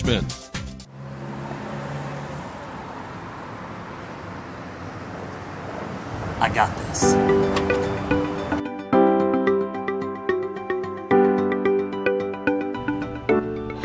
I got this.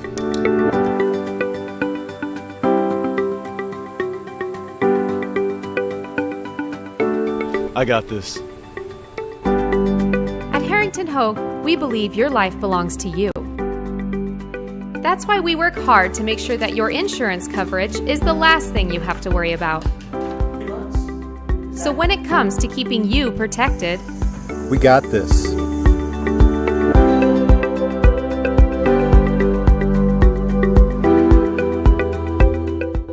Welcome back to Randall R. Sadler Stadium. Pitching change for Kalamazoo, number 5, Doug Propson. Steps up to the mound for the Hornets. At the plate for Earlham is number 17, Austin Hatfield. 0 for 1 in today's game. His first pitch was a strike. There are 2 outs in the inning. And bases loaded.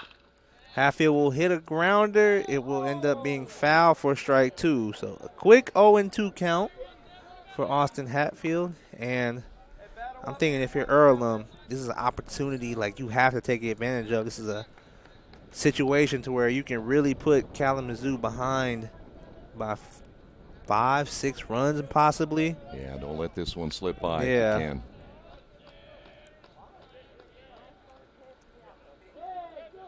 Probson's pitch will be a swing and a miss for Hatfield, and he strikes out. And that will end the inning. 1 run in for the Quakers. They lead 4-1 on the Wesley Bates Wealth Management scoreboard, and we will be right back.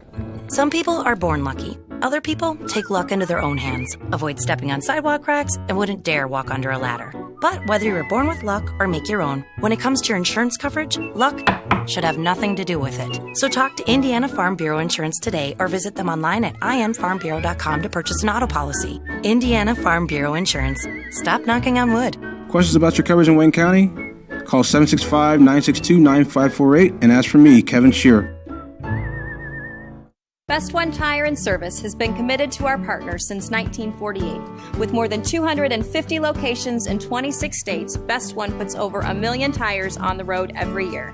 Superior tires, expert service, competitive prices. Best One Tire and Service, where the best costs less. Hi, I'm Roger Clark with Best One of Richmond. Because Best One is one of Bridgestone's largest retailers, we offer exclusive Bridgestone savings. Visit us in Richmond to save on Bridgestone tires today. Earlham Baseball being brought to you this afternoon by your Richmond area Subways. Don't forget, each day of the week you can get a different 6-inch sub with no artificial flavors or colors, only $3.50 every Wednesday. The turkey breast, Thursday of the Italian BMT, and Friday the tuna. Make sure you treat yourself at Subway. 4 locations in Richmond and Hagerstown. Subway, eat fresh. And we head now to the top of what? Inning number 5? Inning number 5. This game's flying by. Exactly, right? Before you know it, you'll be doing nothing for a whole week. I wouldn't say nothing. Well, a different routine for a whole week. That I will say. Austin Duff stepping up to the plate for Kalamazoo. Colin Greavy still on the mound. That ball will be low for ball 1. Well, you only have what? The rest of March, April, and you're done at the beginning of May, right? Yeah, like the second week of May. Ouch. That'll smart a little bit. Yeah. Duff took a shot. He will take first on the hit by pitch. Well, he did not, or he does not appear to be wearing any type of a shin guard, any type of shin protection.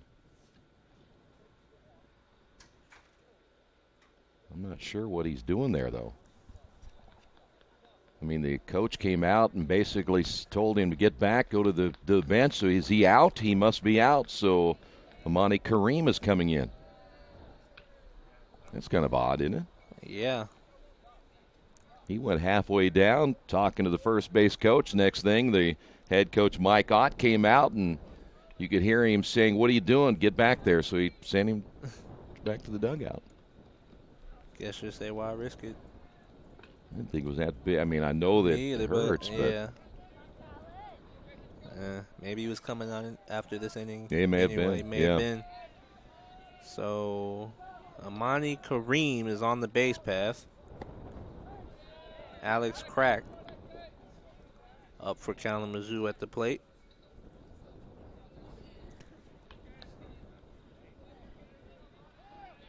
There are no outs in the inning. It's a 0-1 count.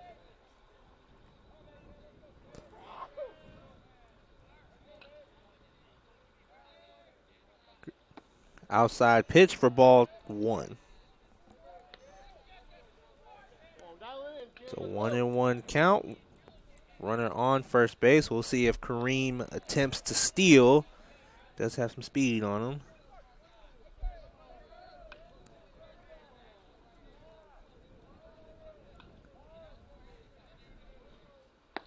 That ball will be in there for strike 2.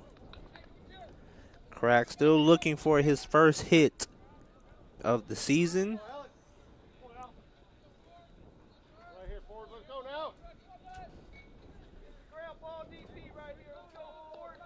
As he has drawn a walk in his first at bat.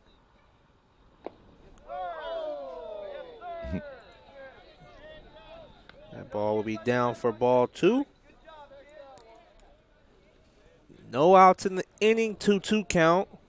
Kalamazoo trails by 3. Runner on first base.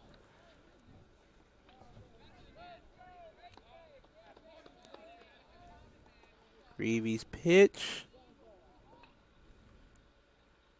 will be foul tip. Crack stays alive at the at-bat.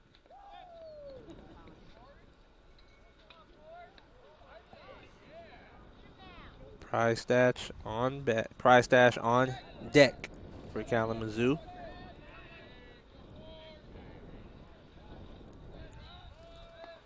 Still a 2-2 count. And another foul ball from Crack. He's doing a very good job of staying alive in the at-bat. Yeah, he stepped out of that. He knew he didn't miss it by much. Yeah. And if you're Earlham, still hoping you can get that ground ball for a double play.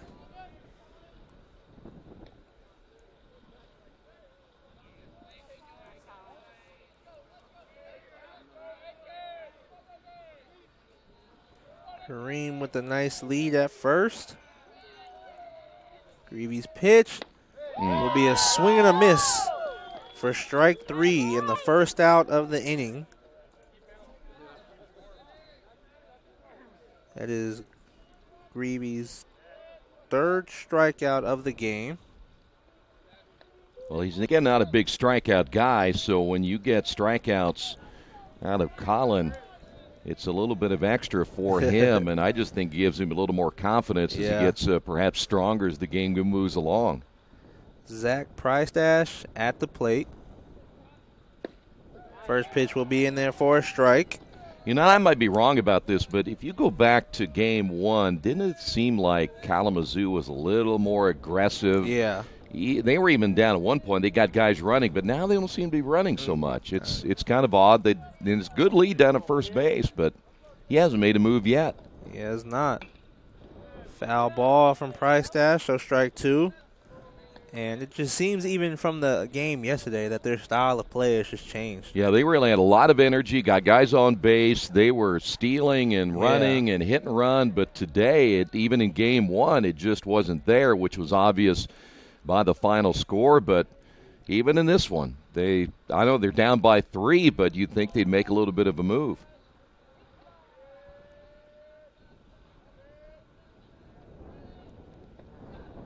Greavy's pitch bounces out the turf. Nice block by Whistle.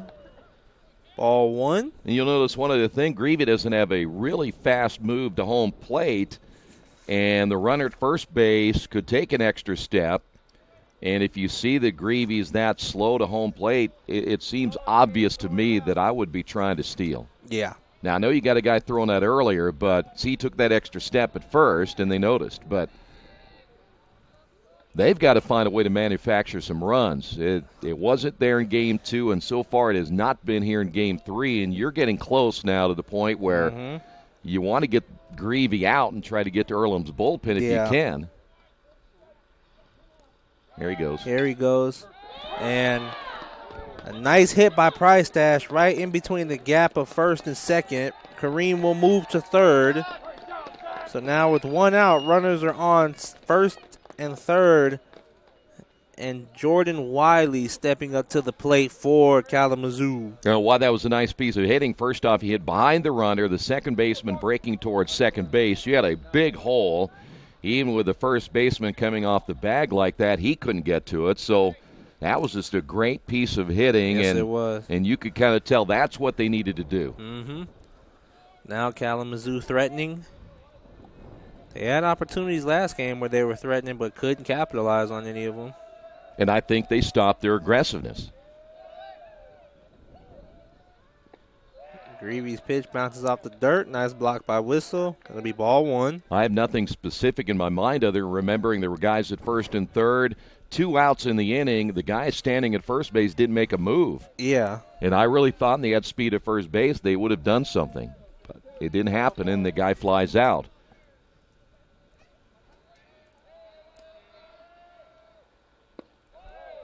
Ball is down low for ball 2. 2-0 count for Wiley.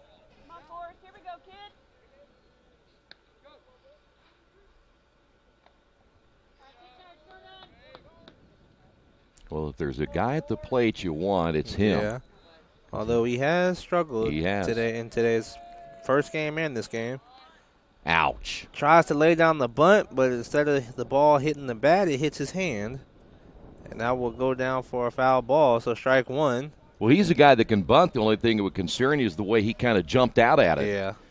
He didn't let that ball come to him. He was trying to push it to the right side and got his hand out there. And I don't know if it hit his hand. It didn't hit the bat. It didn't sound like it just hit his hand.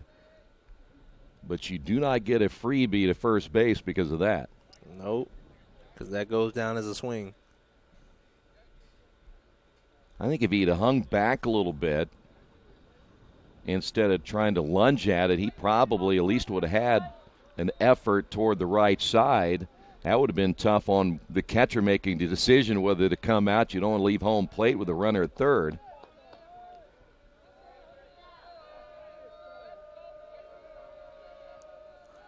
Shows bunt again. This time he gets it down.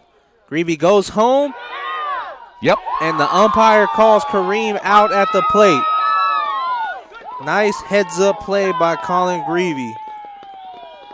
Well, you know what, Colin, when he fielded the baseball, I thought the first thing he was going to first base. That was, I think, his first thought. Yeah. But he must have heard somebody yelling home, and he made the change as quickly as you could expect to get the out. Well, yeah, his movement was leaning towards throwing to first base, and I was sitting up here thinking he's barely halfway there. You got time to get it home. Yeah. So whoever yelled at him to throw it at home, nice job.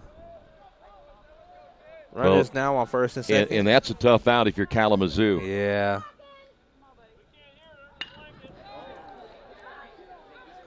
Nice play by Isaiah Shake in center field. Leclerc tried to provide some runs for Kalamazoo, but nice defensive play by Isaiah Shake. Earlham leads 4-1 on the Wesley Bates Wealth Management scoreboard. We will be right back. Wish me luck, wish me luck. We've all said it. Thing is, life doesn't run on luck. For most people, it takes careful planning. A lot more than, say, crossing your fingers or toes. So talk to Indiana Farm Bureau Insurance. Because as your life changes, your life insurance coverage should do the same. And when it comes to your coverage, luck should have nothing to do with it. Indiana Farm Bureau Insurance. Stop knocking on wood. Questions about your coverage in Wayne County? Call 765-962-9548 and ask for me, Kevin Shear. Since 1994, Beach Automotive has provided motorists in the Richmond area with comprehensive auto repair services that include car and truck care, alignment, brakes, tires, engine, transmission, and more. You'll be hard-pressed to find the same level of expertise that our auto mechanic specialists provide. For a high-performing vehicle, trust Beach Automotive. To learn more, call 765-966-8181. Beach Automotive, 110 East Main Street, Richmond. Welcome back to Randall R. Sadler Stadium, Earlham College Baseball. Earlham leads 4-1, heading into the bottom of the 5th inning. Brian Pinsura will lead it off for the Quakers.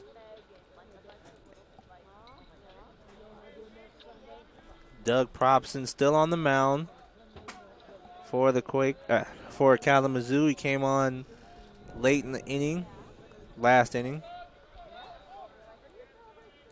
His first pitch will be in there for strike 1.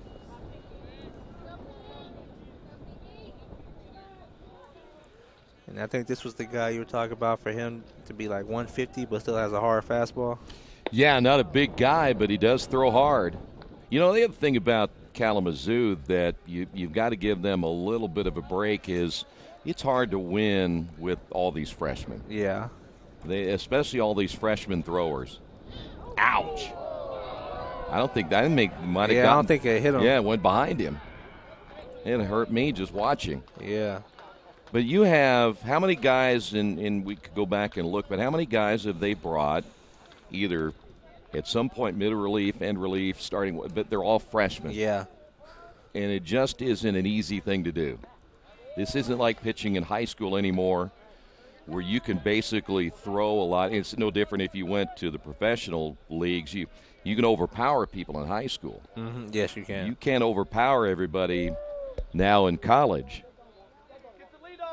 where you could just simply throw some heat by those guys. Oh. Ball gets by Kozelman at third base. I think that will go down as an error. Yeah, it should. He tried to backhand that thing instead of getting in front of it. And so what we saw yesterday with Earlham committing 4 errors, now you see Kalamazoo. And that still would have been a tough play, but if he at least gets in front of it and not try to backhand it, he might have had a chance. Now Kalamazoo, the script is flipped. They have 3 errors in this game. Robbie Shondell at the plate for Earlham. And that ball is inside for ball 1.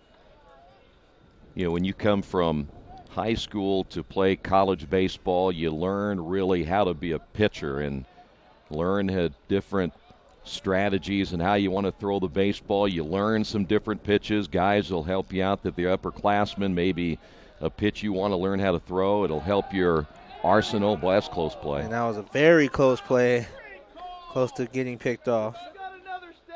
I know a lot of players that have come through here that learned a lot in their freshman and sophomore years and weren't so much, they wanted to win, but they learned so much that by the time they became juniors and seniors, they were really good pitchers.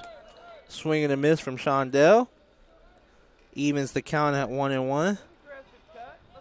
I mentioned to you earlier, there's some guys on this Earlham staff that I'd love to see a little bit more of before we see them come back from Florida that we just haven't seen many innings from.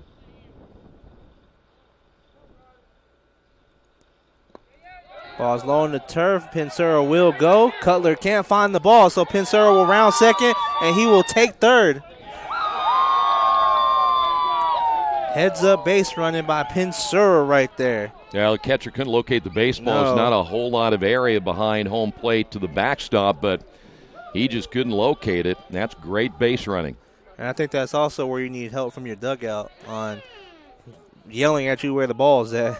Yeah, well, catcher's got to get rid of the mask and try to figure out where it went, and you got everybody yelling on each side, and locating is just not an easy thing. Ball is outside for a 3-1 count. Now at McBride Stadium, which is the old stadium they used to play in, that backstop area is just so far back. It's like 70-some feet. You could probably scored from that time at first base. Wow. That's just how far that you could run. Shondell will be walked.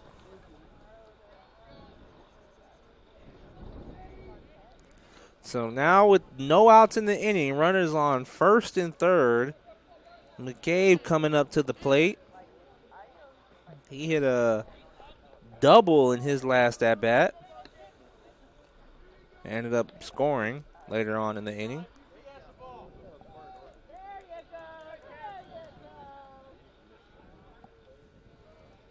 Won't be surprised if Earlham tries to steal Shondell to second. Yeah, just keep putting the pressure on. Yes. Don't let off the gas. Because right now this young guy is really struggling. First pitch will be a ball. So 1-0 count for McCabe. No outs in the inning.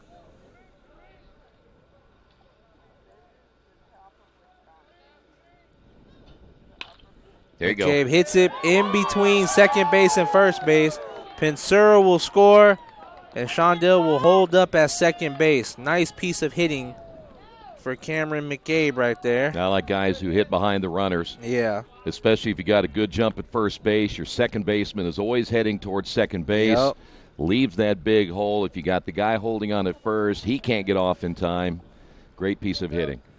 Now this is the Earlham offense that It's nice to see them come alive. In the last game before heading to Florida, they can take their hitting today if they hold on to the game, and hopefully they can bring that with them down south. In their manufacturing runs, it's not. Yeah. I mean, we're not talking about hitting triples and home runs here. They just kind of dink you to death, and that's kind of what they're doing right now, hitting it where they're not. Though we have seen a extra base hitter there, it's just been all small ball. And the other thing is they haven't really stolen a ton of bases. No, they have not. Devin Baisley at the plate. Still no outs for Earlham.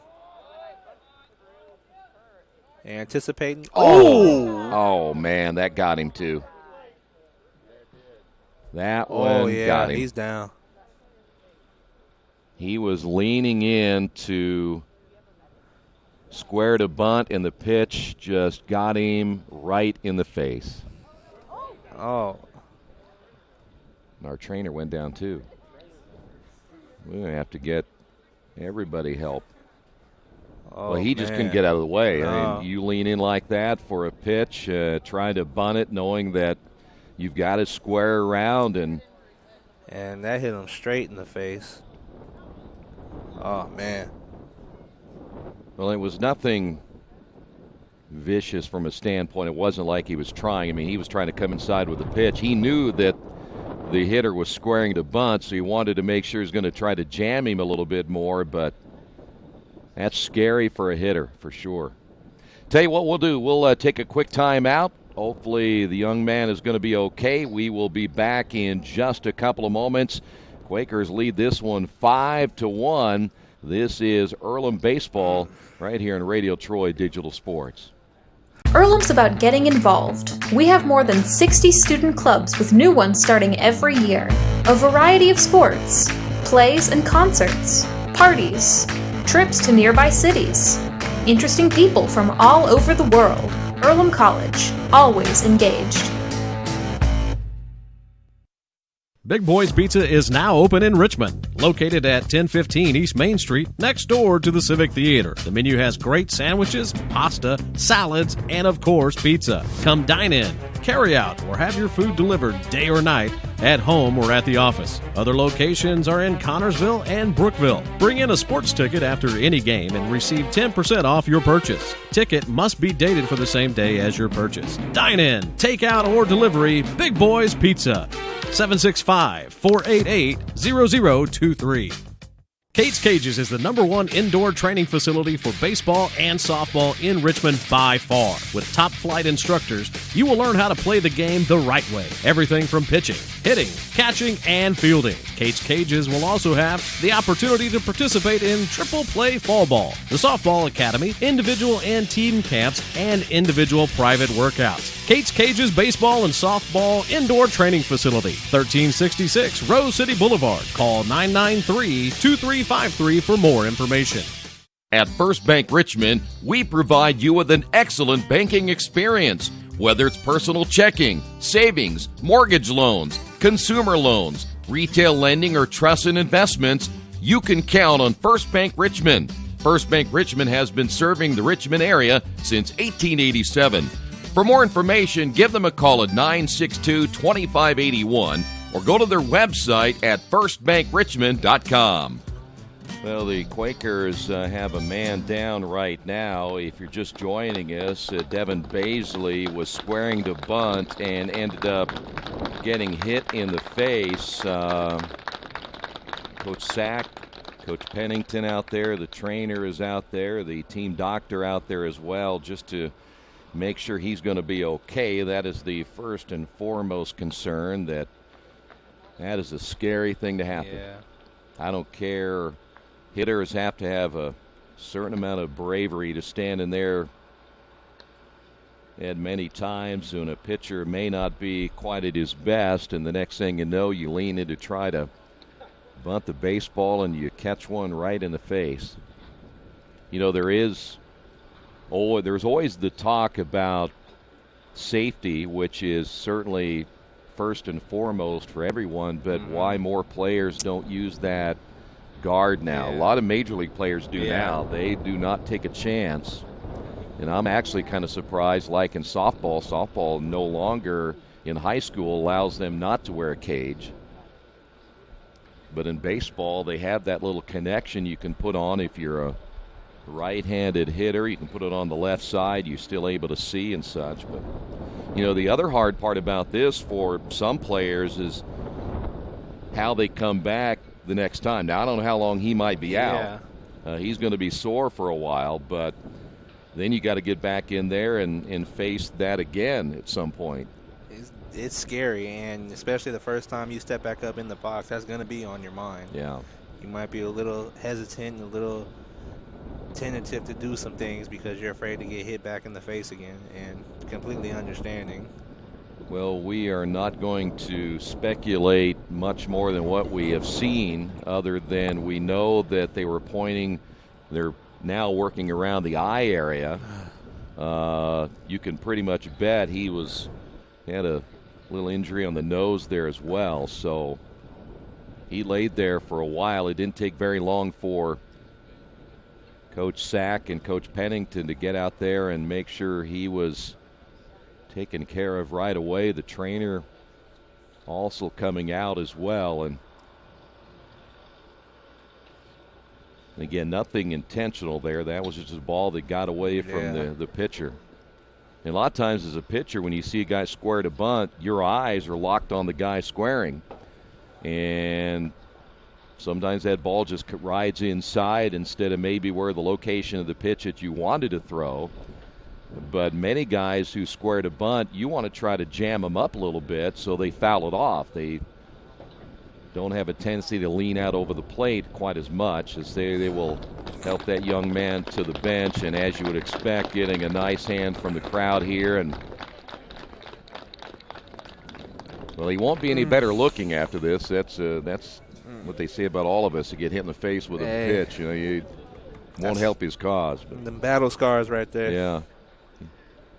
He won't. If he has a girlfriend, she's going to have to get used to a couple of black eyes for a while. Mm-hmm. Hey, you don't know. She might like that. You may. You never know. One thing about it, he will he'd be a tougher guy than he's tougher than me, I'll tell you that. Yes, he is. By the way, new pitcher in the ball game as they brought in Ben Heineman, a freshman out of Macomb, Michigan. So during that break, they have brought in the left-hander, so yet another freshman, and we have, I believe, a new catcher as well. So a whole new battery. I believe that's what number 10 is. That who is that? And catcher? Yeah, what's his number? 12? No. Is it Moran? I can't tell. Yeah, it's hard to tell with his gear on. I think that might be Moran, number 13. I can tell one of the numbers is a 1, and if you look at the roster, Max Moran is the only one. We saw him earlier. He's out of San Diego.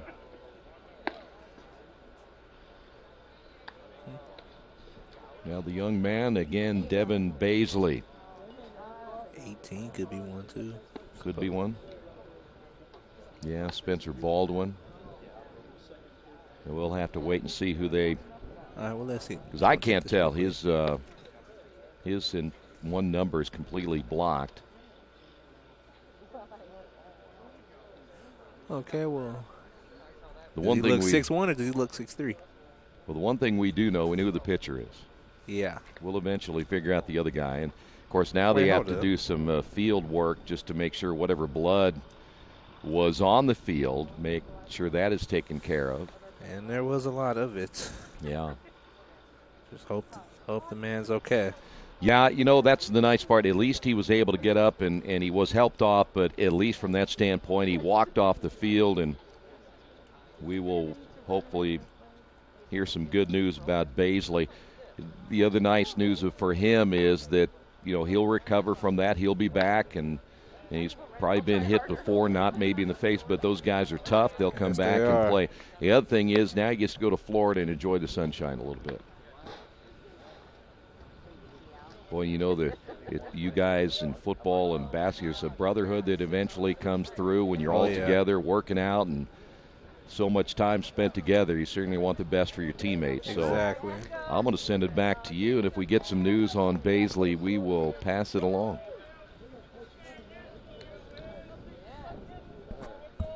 As we said, new pitcher, Ben Hindman, at the plate for Kalamazoo. It's still no outs in the inning. Bases are loaded.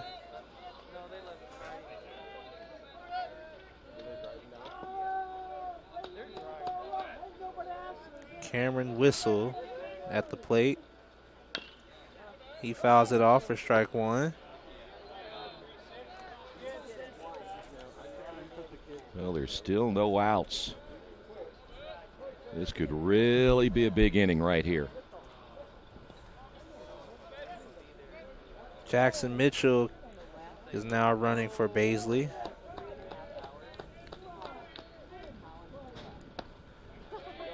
Pitch is outside for ball one.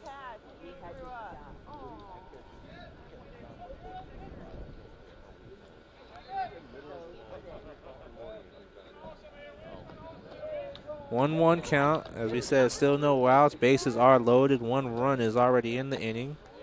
And breaking ball goes far outside for ball two. Didn't look like he had much control over it. Left-hander. Again, we've talked about those guys before. Generally not hard throwers. They like to throw location and try to mix things up, and it appears this young guy is the same way. Cameron hits it in the gap in left center and right center. They go home, and the tag is not there, so McCabe and Shondell both score. Whistles at first, Mitchell moves to third, so a two RBI single, still no outs in the inning. You know what? The second run that scored there, he didn't have any choice. He had to go. He had to go. He was pushed off third, and the guy behind him said, "You better get out of the way because I'm coming." So he didn't really have much choice, but it was a nice piece of base running too. And they got the throw there in time. They just couldn't get the tag down. That will bring up Isaiah Shake to the plate. And a good piece of hitting too. Again, you went the opposite way. You go with the pitch. Whistle at first, Mitchell at third. Shake at the plate, still no outs in the inning. Three runs in the inning. You know, the nice thing about that type of hitting is if you're a dead pull hitter, you end up hitting into so many double plays. Yeah. But if you're able to go use the entire field, go the opposite way, you're going to have success a lot. That ball is low, so ball one for Shake. You know, a lot of dead pull hitters, they try to hit it so early instead of waiting on it. Yeah. I understand that. Yeah. As a hitter, I hated waiting. Oh, yeah. you got to have a little patience in there, and sometimes they reach out for it instead of let it come into the hitting area and the zone, and that's why a lot of big guys, like, you guys strike out a lot. Man, I was a different breed, man. You didn't strike out a lot? Not that much. All right.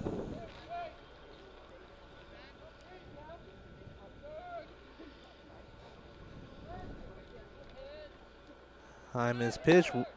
Whistle takes off for a second, and the ball gets behind the infield, and Jackson Mitchell will come in and score off the error from the catcher. You know what? That was dangerous because the throw almost hit his pitcher in the head. He about took his head off. That was as close as you can get to hitting your pitcher right upside the noggin. Yes. Wow. So Whistle's now at second. Still no outs in the inning. A 2-0 count for Isaiah Shake. And he fouls it off for strike one.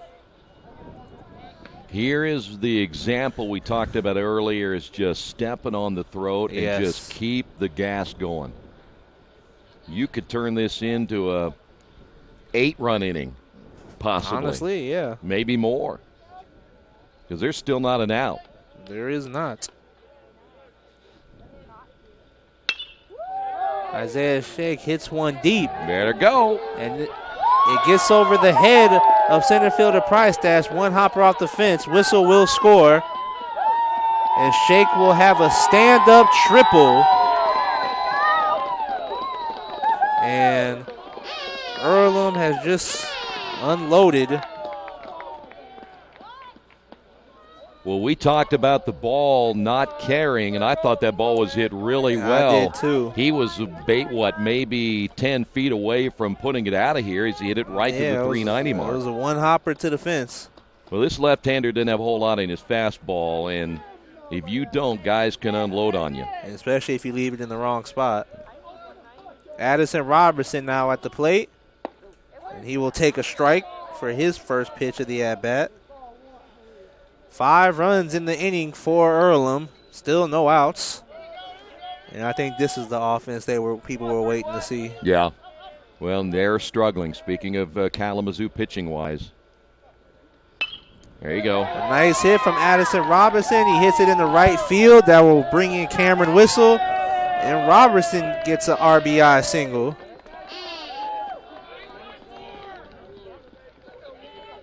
Well, now the everybody Quakers, getting involved. Yeah, they're taking Kalamazoo to the woodshed. Yes, they are.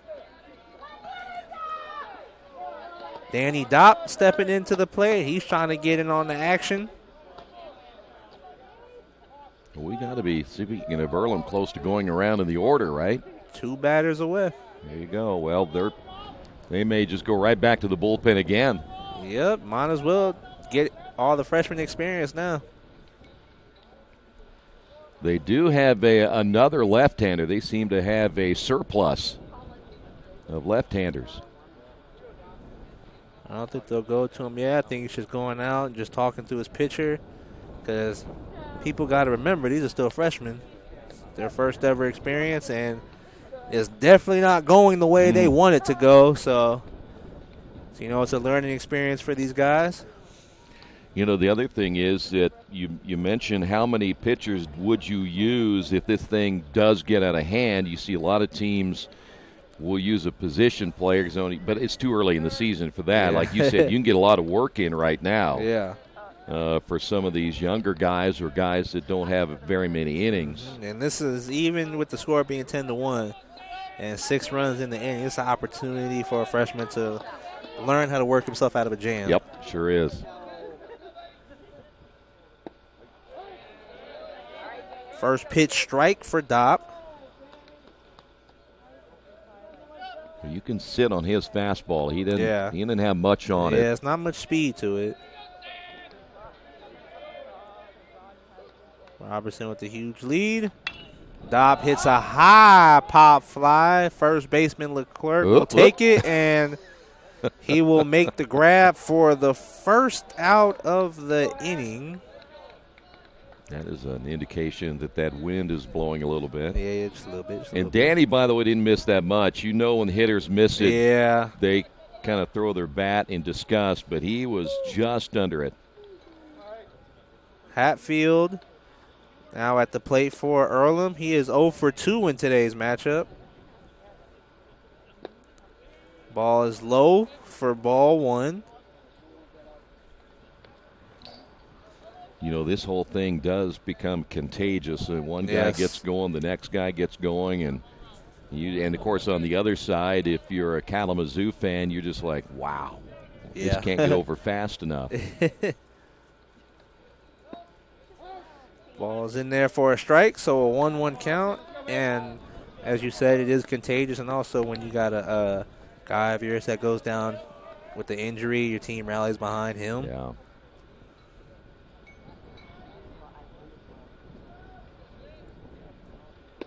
Swing and a miss from Hatfield for strike 2. See here, I think if you're in a Hatfield being more of a power guy, I think the one thing you've got to be getting breaking pitches. I'd look breaking pitch right here. Hold back a little bit, be patient, but expect a breaking ball. Robertson takes off. Hatfield hits one deep to right field. It is there. He goes to first, and Leclerc could not get the scoop, which would have completed the double play, so Robertson gets back safe. Well, he got a great jump. That's why he's so far down at second base, and you got the pitch you wanted, but again, Hatfield just underneath it. And a breaking ball looked like it was a little bit high on the outside corner, but that's one he was looking for. Brian Pinsura will step up to the plate for his second at-bat of the inning. And messes up the score sheet. Yeah, just going to do a little recalculations. Robertson takes off, but a foul ball by Pinsura will be strike one.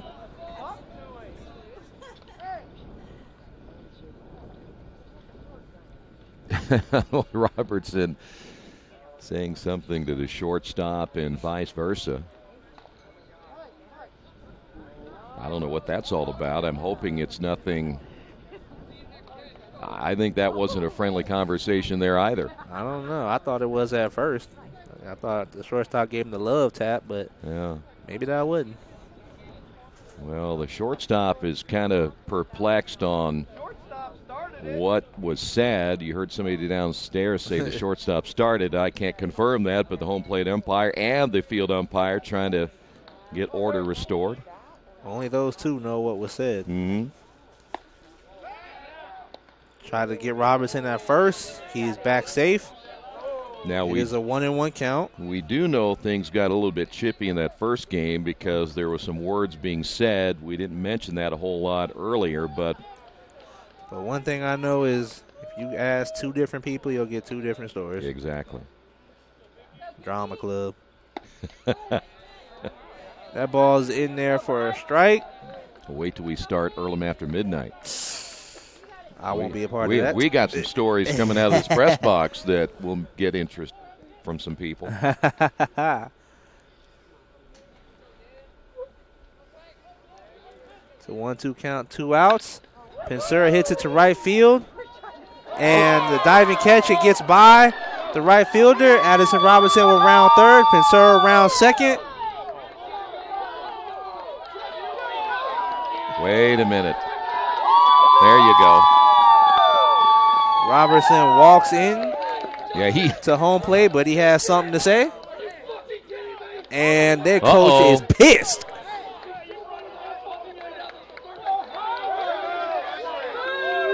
Well, and Robertson. This game is chippy now. Yeah. This game is chippy now. I think the coach thought that Robertson was showing him up, rounding third. And that's what that argument is about. I didn't see what he did rounding third. Well, he stopped. He kind of slowed down. I saw him slow down closer to home plate. I think he looked over at the dugout and said something on the way by. Well, Mike Ott might be a little bit upset, but if you recall earlier, it was his team that was saying things to the Earlham baseball team. So things are a little bit interesting. Yes. And Robertson, he slowed down and just kind of walked across home plate, but there was something said as on the way he was by. walking across, he looked at somebody and was saying something.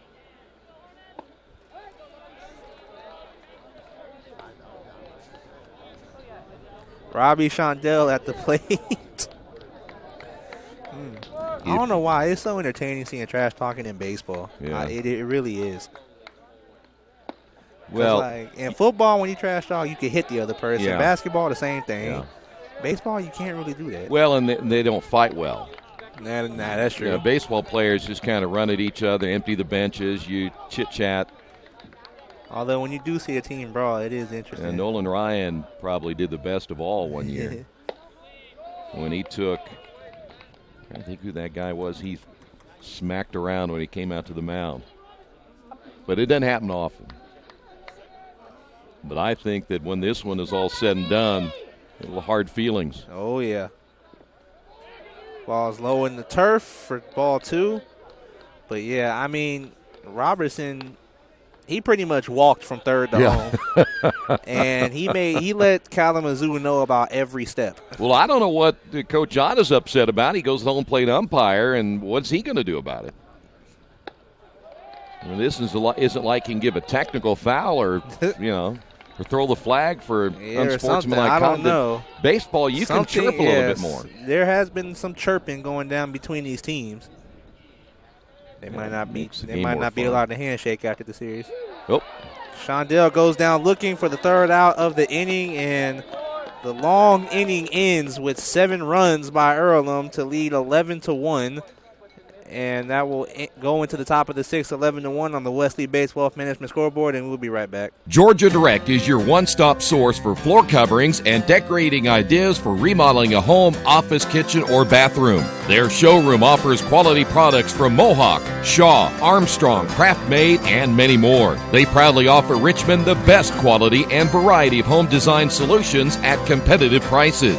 At Georgia Direct, their goal is to deliver an outstanding customer experience from selection through installation. Georgia Direct Carpets and Cabinets, 5200 National Road East, Richmond. After the unexpected, expect us. Indiana Farm Bureau Insurance of Fayette, Rush, Union, Decatur, and Shelby counties. Auto, home, life, renters, farm, crop, and business coverage. Coverage you need in a language you know. We take customer satisfaction seriously and don't take a cookie-cutter approach to your coverage. For more information, call 800-723-3276 or go to their website, in.farmbureau.com. Hey, this is Steve, and out at Jiffy Lube the other day, a customer came in and said, Steve, this was my 100th oil change on this car, and you've done them all. Hi, my name is George Farrell, and I've been coming to Jiffy Lube for over 14 years. I recently just had my 100th oil change. I'd like to thank Steve Funkhauser and his staff for the great service that they've provided me over the years. Thank you to all, and I would recommend anyone to come to Jiffy Lube to get their car serviced. Jiffy Lube, #1 in customer satisfaction for a reason. Welcome back to Randall R. Sadler Stadium, Earlham College Baseball. Earlham leads 11-1 after that intense, fiery bottom half of the 5th inning that we were all witness to. Earlham managed to score 7 runs in that inning, and the inning probably, I would assume, was like 45 minutes long. It was long. It was long. I was entertaining, but long. Yeah, I was entertaining the way Mike Ott ran over there, walked sternly over here. I thought we were going to have another blow-up. Yeah. He was on a mission. It is fiery between these two teams. Greavy still at the plate. First pitch strike for, we have a pinch hitter for Chase Kozelman, number 45, Dawson Red. He's getting his first at-bat, and he is down 2 strikes. He is an Indiana guy out of Trafalgar. And ball 1, so a 1-2 count for Red.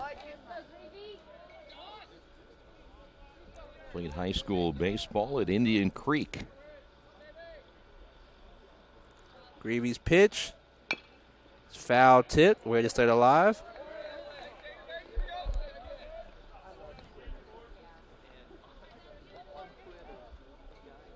I think the home plate umpire just noticed he's a pinch hitter, too. He just pointed to him. See if you guys were awake. One of the 22 freshmen. Again, with the game going the way it is, it's a perfect time to get your freshmen some playing time. Yeah, no kidding. And he will go down swinging for the first out of the inning.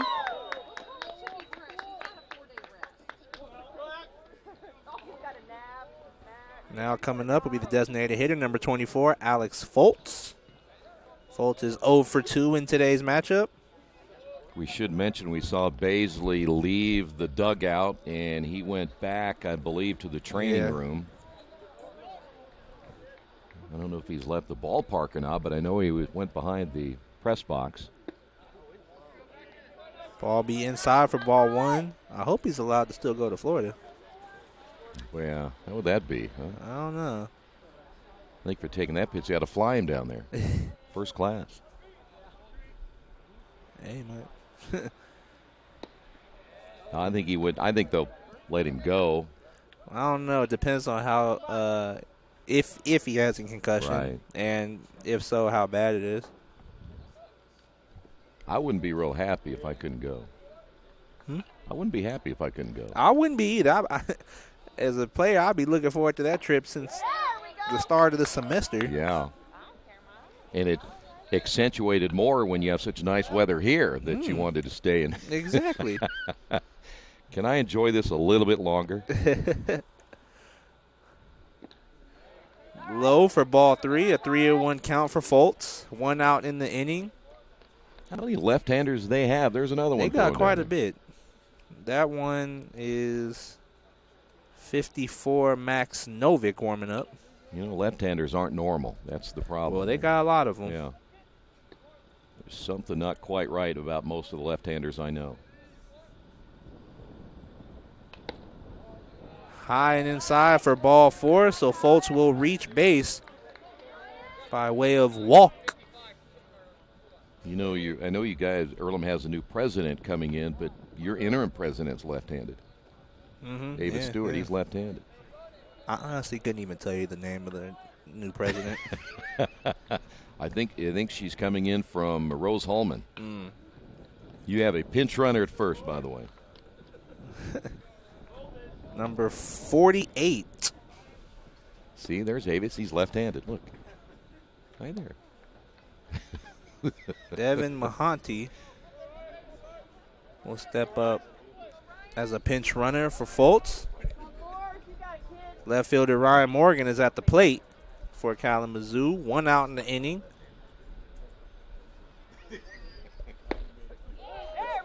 Greavy's first pitch is a strike.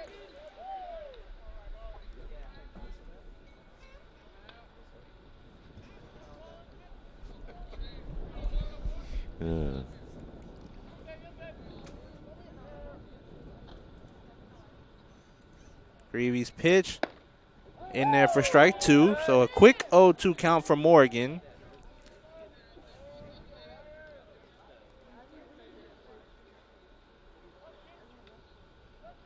Man, there's so many substitutions in this game. There's going to be more. Yeah, I know.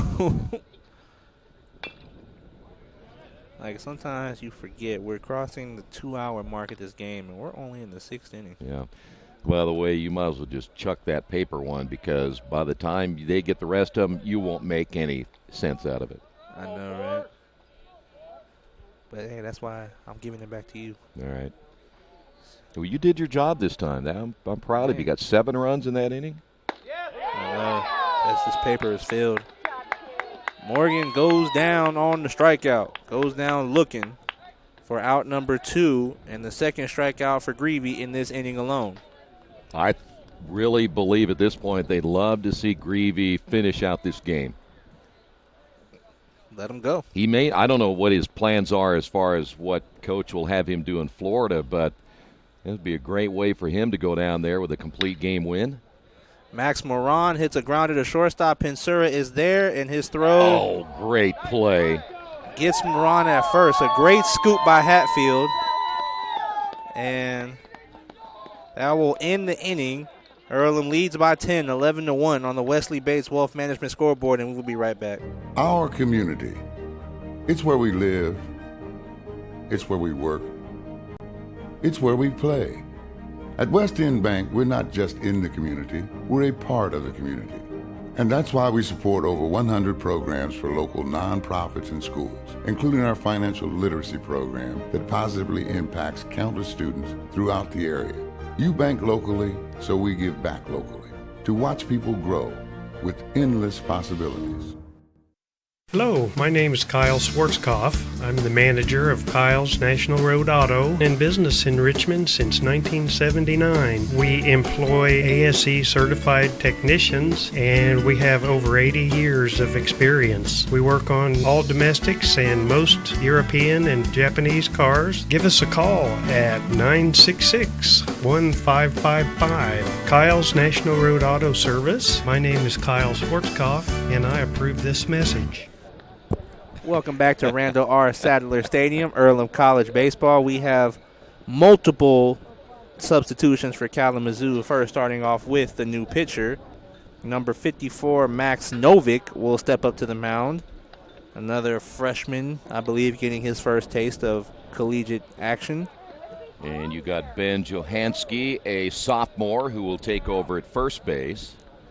Your second baseman is Dugan Fife. He is a freshman.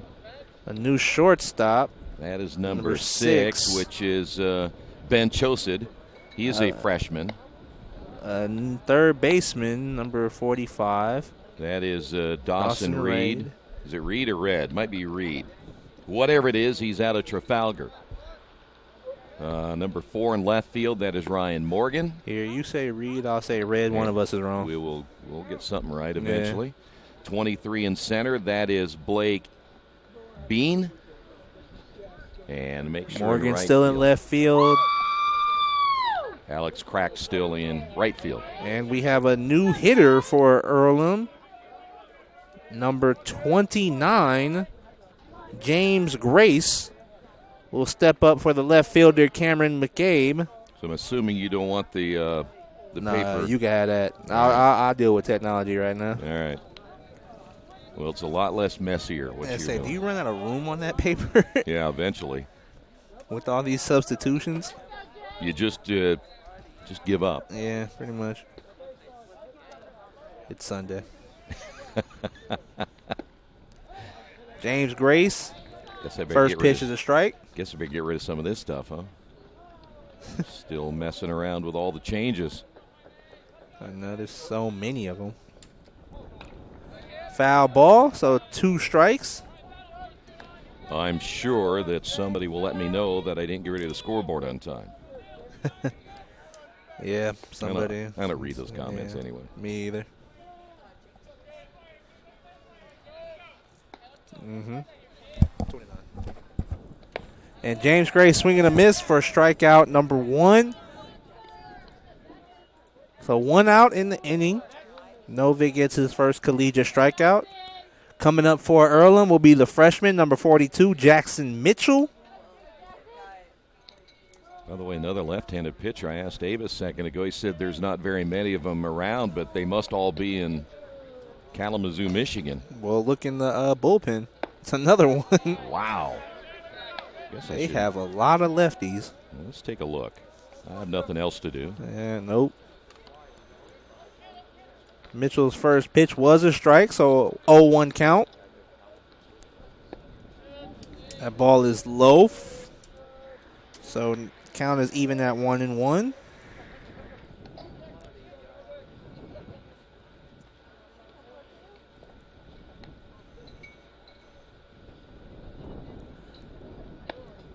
Strike 2. 1-2 count for Mitchell. Mitchell is batting .222 on the season. It's his first at-bat of this matchup. And he will go down swinging for the second strikeout of the inning for Kalamazoo. Second out of the inning. And stepping up to the plate for his first at-bat of the series is number 34, Corey Peters. Because we sometimes like to throw out useless stats, 7 left-handed pitchers on their staff. That's a lot of lefties on one team. That's unheard of. Corey Peters takes a strike.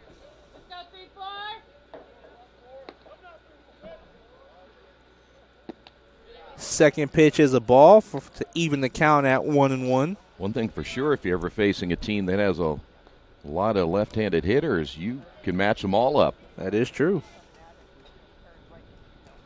Battle of the lefties. Peters fouls it off for strike 2. And on deck for the Quakers is number 2, Alec Bryan.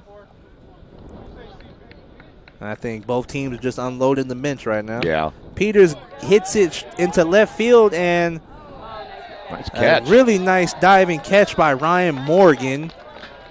Nice play by Morgan, and that will end the inning for the Quakers.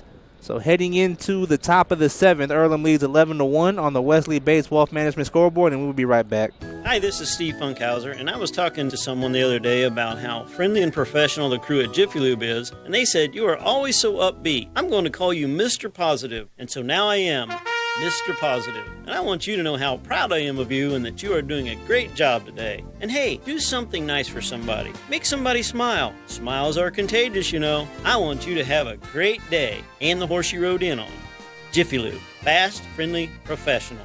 I'm Mr. Positive, and I approve this message. Little Sheba's Restaurant and Zini's Place. Come join us in Richmond at 175 Fort Wayne Avenue or at our newest location in Centerville at 129 East Main Street.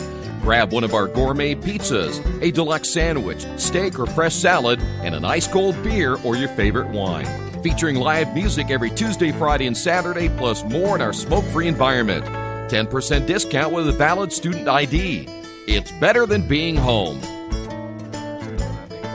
A reminder, today's game brought to you in part by Jason Wise at Better Homes and Gardens First Realty Group. He has an idea for an alternative fundraiser for your school group or nonprofit. If you list, buy, or refer a customer and mention this promotion, he'll donate 10% of what he makes on the transaction to the school group or nonprofit of your choice in your name. Tell your friends, family, and colleagues to mention this offer when listing with Jason Wise at Better Homes and Gardens First Realty Group. Give him a call at 969-3400. We will head to the top of inning number 7, an 11-1 lead.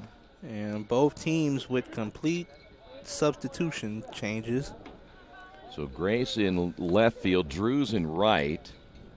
Swearingen takes over at short, and the pitch is outside. What else do we have here? We have a new first baseman. Medley's at first. A new third baseman. That's Bradley. And Peters behind the plate. Mm-hmm. We have virtually a brand new team out there for Greevy. The pitch on the way. We do have a pitcher warming up in the bullpen for the Quakers. It is number 19. That is Lewis Lipthrat. We haven't seen him yet. You all right? Did you hit your elbow? Oh, 2 balls and a strike. I'm a little worried about you now. That must have hurt. I'm all right. Here's your 2-1 pitch. Hit foul. We'll have you down in the trainer's room next, working on that elbow. Nah. I'm all set. It's all right if you want to scream. It's all right. Can I scream a yawn right now? I haven't heard much of that so far. I know. I'm actually surprised at myself for that. Backdoor breaking pitch stays outside, 3-2. Dugan Fife at the plate. His first opportunity in a Kalamazoo uniform. Here's the pitch. Hit foul. We will stay at 3 balls, 2 strikes. By the way, tough afternoon hitting-wise here for Kalamazoo. Only 3 of 20. 5 strikeouts, and with runners on base, 0-83, just 1 for 12. Payout pitch on the way, hit foul again. Yeah, they've had a tough day. Runners in scoring position. To show you the difference in this one, baseball, a very statistical filled game, as the Quakers 6 of 14 with runners in scoring position. Kalamazoo 0 for 6. 3 balls, 2 strikes. Greevy with the high leg kick and the pitch. Got him looking.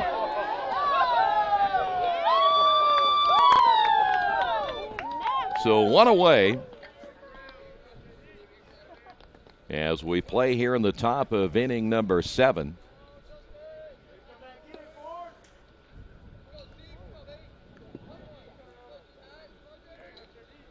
Next hitter up is Alex Crack, to the original left fielder, moved to right field, 0 for 1.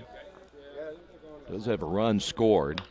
This one back up the middle, caught by the second baseman as Mitchell right there, 2 away. Yeah, I think they're going to try to let Greaves finish this game out. He's doing too good of a job to take him out. Yeah, if he has an easy inning here, his odds of staying in will be much better.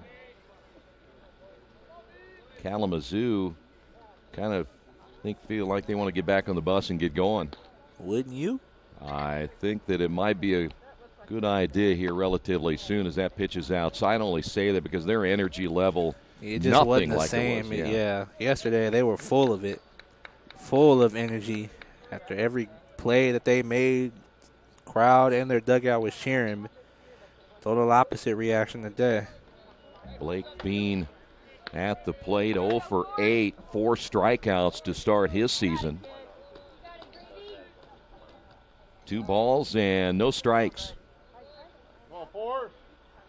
Greavy's next pitch on the way is outside, 3-0. Well, they probably didn't get a whole lot of sleep last night. But then getting up early this morning, like everybody had to get ready for a 10 o'clock start time, as the 3-0 pitch is way outside for ball 4. And that's part of baseball that you learn to live with, right? Yep. You gotta learn how to play on the road. And if you want to be a really good team, you have to learn how to win on the road. So now Ben Chosid will step to the plate.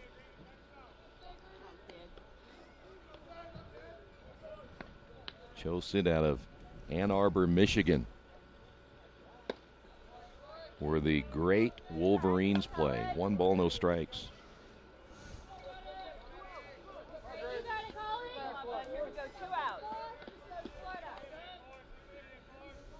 Mentioned a right-hander still throwing for the Quakers, but still in a comfortable 11-1 lead. The pitch in there for a strike. That's all you have to do now if you're Colin Greavy. Yep, just throw strikes. Don't take anything away from all these guys that are in there now for Kalamazoo, but Greavy just needs to put it in play. The stretch and the 1-1 pitch. There was a pitch out. I'm not sure why, but maybe they felt that the runner at first was going to try to steal second base. You're down by 10. Or they were just going to work on it. 2 balls and 1 strike, 2 away again here in the 7th. The stretch by Greavy. And the pitch on the way, got him right there. That's a good pitch. Wow. Now you watch that one go by.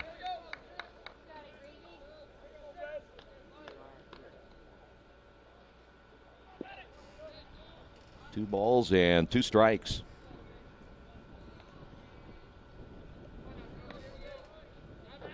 Chosid back in. The stretch by Greavy in the pitch. Fly ball into right field. Drews a few steps to his left, makes the catch, and that'll do it for the top of the 7th inning. On the Wesley Bates Wealth Management scoreboard, all Quakers 11-1. This is Earlham Baseball and Radio Troy Digital Sports. For the past 35 years, Van Vliet Insurance has built a reputation of bringing a personal touch. That's because at Van Vliet, it's all about you, your needs, your life, and our town. Along with providing quality coverage to individuals, families, and local businesses, we're proud of our community and the opportunity we have to protect your future within it. Van Vliet Insurance, an Erie Insurance representative. Hometown professionals at work for you. Mancino's is family-friendly, serving fresh grinders, pizza, pasta, and salads daily. They serve great food priced for family budgets. And whether it's one of their homemade grinders, salads, or pizza, there's sure to be something for everyone in your family. Our baking process may cost a little more and take more time, but the end result of freshness and flavor make the real difference in all of Mancino's award-winning products. Mancino's of Richmond. Give them a call at 966-1161 or go to their website, Mancino'sofRichmond.com. Well, the Hornets will go back to their bullpen, and another left-handed pitcher. This time it'll be number 32, Alex Bowden, 5'10", 205 out of Flushing, Michigan. This is now going to be the 6th pitcher that they have used in this second game alone. Sosovsky went 3 1/3. Castron went 1/3. Propson went 1/3. Hinman went an inning. Novick went an inning. And now it's up to Bowden. For the Quakers, Alec Bryan set to go to work. Always nice when you can see the full lineup get a chance to bat and play some defense. Makes the game fun. Well, and it does. A lot of these guys who have put in a ton of work getting ready for the year, and you also want to put them in a game situation to see how they'll react to various situations in a game. Earlham has had a chance to go deep into their bench maybe just one time so far. That pitch is outside, 1 ball, 1 strike. Hadn't been a lot.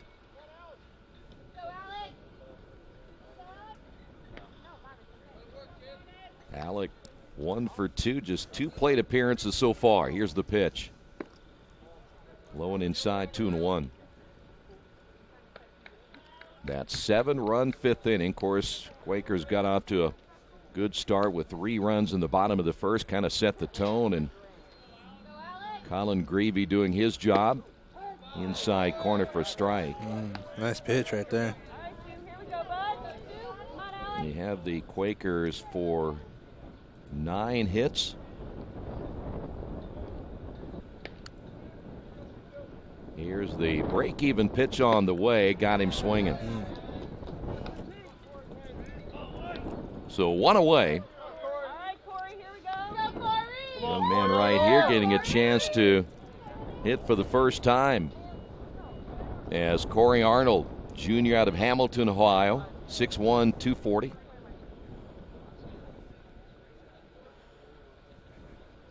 He will step up for the first time in this 2019 season, and the first pitch he will see is high and outside, ball 1.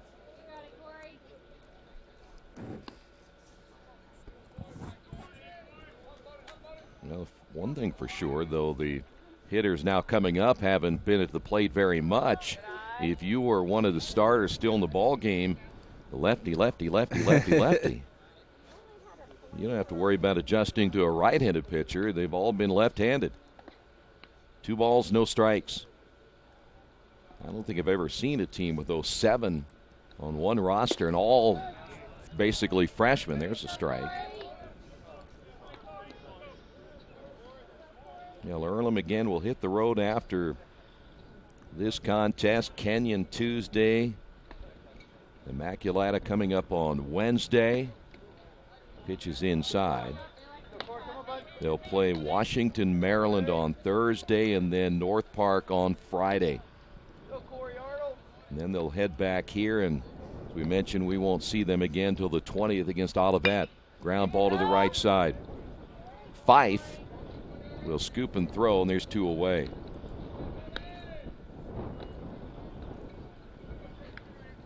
Here is Bradley. Bradley taking over down at third base, though he is his natural position is catcher. But if you know anything about Earlham and Coach Sackasitz, he'll try to get guys in positions where they may get more playing time. And though he may be a catcher, it doesn't mean he hasn't played third base in his high school career. He is out of Stowe, Ohio, 6 foot, 190. There's quite a few catchers on this roster that they really like, as that pitch is inside, 2-0. Not just from the hitting standpoint, but guys can really handle the pitching staff.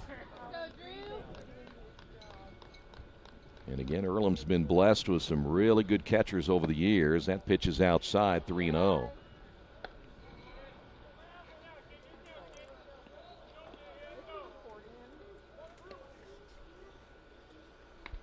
So 3 balls and no strikes. The pitch. Blowing inside for ball 4. Another base runner for the Quakers. And here is Michael Medley. Medley, another freshman. Boy, you know, we're talking about how many freshmen that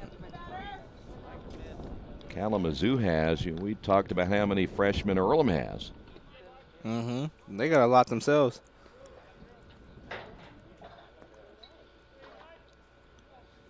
Here's 15. So we talk about 37 freshmen between these two teams. That pitch gets away from the catcher. I would venture to say they'd score that a pass ball. Looked like that was catchable.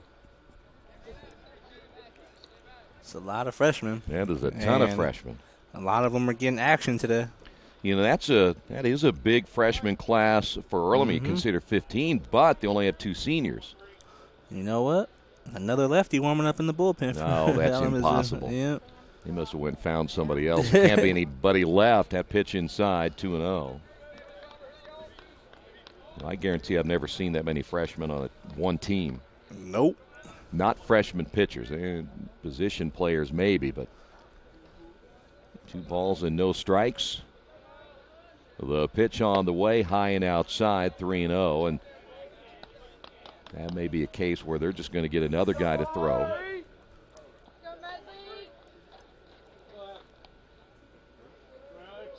Medley with an RBI to his credit. The 3-0 pitch. Here's a strike.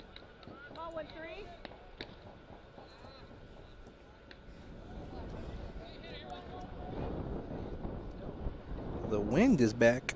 It is, isn't it? But disappeared for a little bit. He didn't leave for long. Here's your 3-1. Hit to the right side. Second baseman Fife will scoop and throw, and we'll head now to the top of the 8th inning. All Quakers in this one on the Wesley Bates Wealth Management scoreboard, 11-1.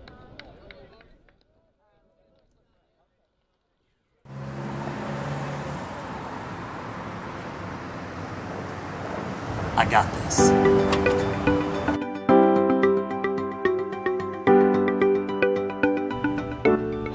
I got this.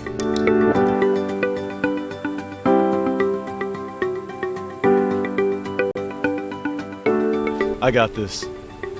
At Harrington Hogue, we believe your life belongs to you.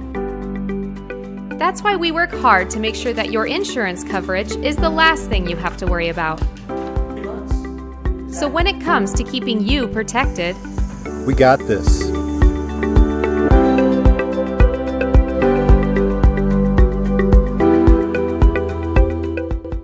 New Vision Sports is a training program that focuses on the training and improvement of the serious-minded athlete, including all ages and skill levels. From creating customized workout plans to providing ongoing motivation and support, New Vision strives to help you achieve your training goals. Their trainers use a variety of effective workout plans based on your specific goals. New Vision Sports, 977-5831, or go to their website, newvisionsports.com. That's New Vision Sports with a Z. Well, why stop the trend? We have another new pitcher coming in, Lewis Lipthrat, freshman out of Columbus, Ohio. He will be the new Earlham pitcher, his first time out. So in a weekend of 3 games, a lot of these guys playing their first ever college baseball game. See if there's any other changes. It looks like everything else is the same for the Quakers.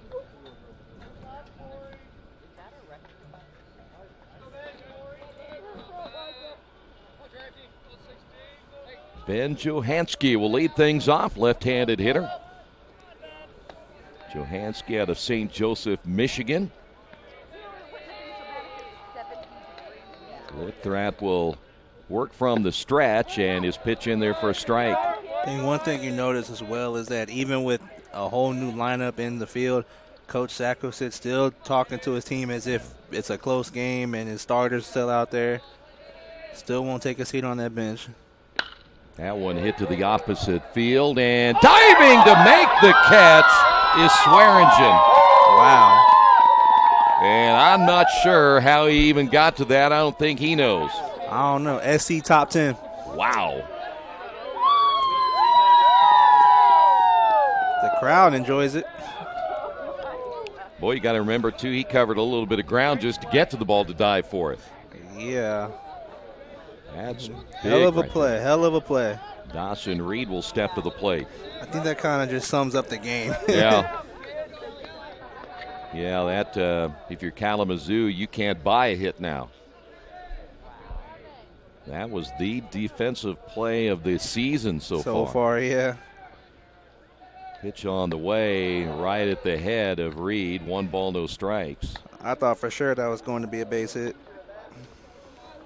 Well, I was in your camp on that one. I didn't think there was any way he'd get to it. Because that was more toward the third baseman, Bradley, than it was Swearingen. Yeah. The 1-0 pitch, blowing outside, 2-0.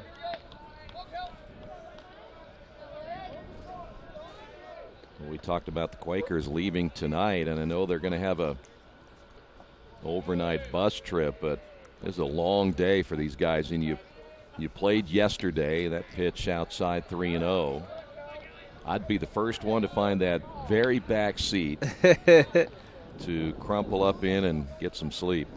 Yep, and I'd also be like, nobody's sitting next to me. Yeah, gonna take it by. Well, of course, I'm not sure. What's up? I'm not sure how the seating arrangement will be. Usually the veterans get the very back. Is that pitch in there for a strike? No, what number is he? Yes. What you looking for? Is this a pinch hitter? This is Dawson Reed. He's now at third base, but he did pinch hit earlier. Pitch is in there for a strike. Isn't Dawson Reed 45?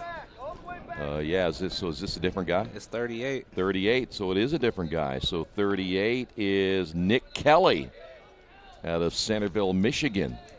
They did not announce him to us. There's a line drive caught in left field by Grace. She's making great plays all over the place. Well, sorry about that, as, again, that was Reed. Or, no, excuse me, Nick Kelly. And now this is number 48, which is Devin Mahanti. He is out of Farmington, Michigan. We are emptying both benches. Literally. And, yeah, everybody's going to get a chance to play. As that pitch low and outside, 1-0. Lewis Lipthrath, though, nobody in the bullpen may get a chance to finish out, get a couple of innings in himself. And pitch in there for a strike.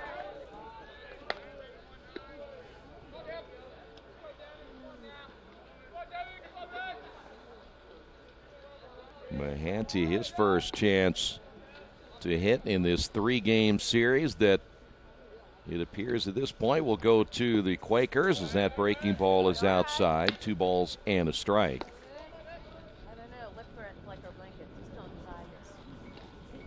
There are a few guys that haven't played for the Quakers yet, so they may still get a chance to get some other names in as that pitch is low, 3-1. No freebies, babe.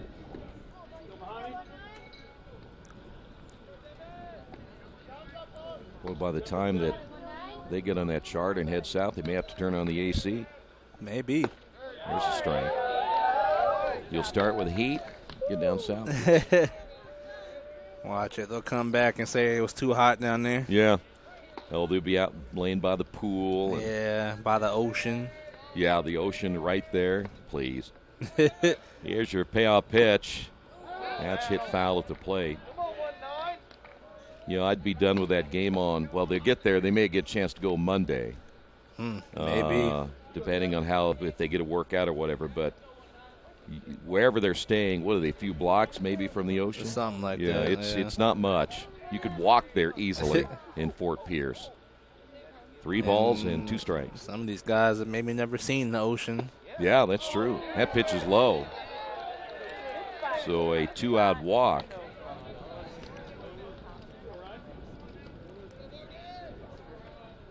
So now man on here for Kalamazoo in the top of the 8th inning. Here's Ryan Morgan.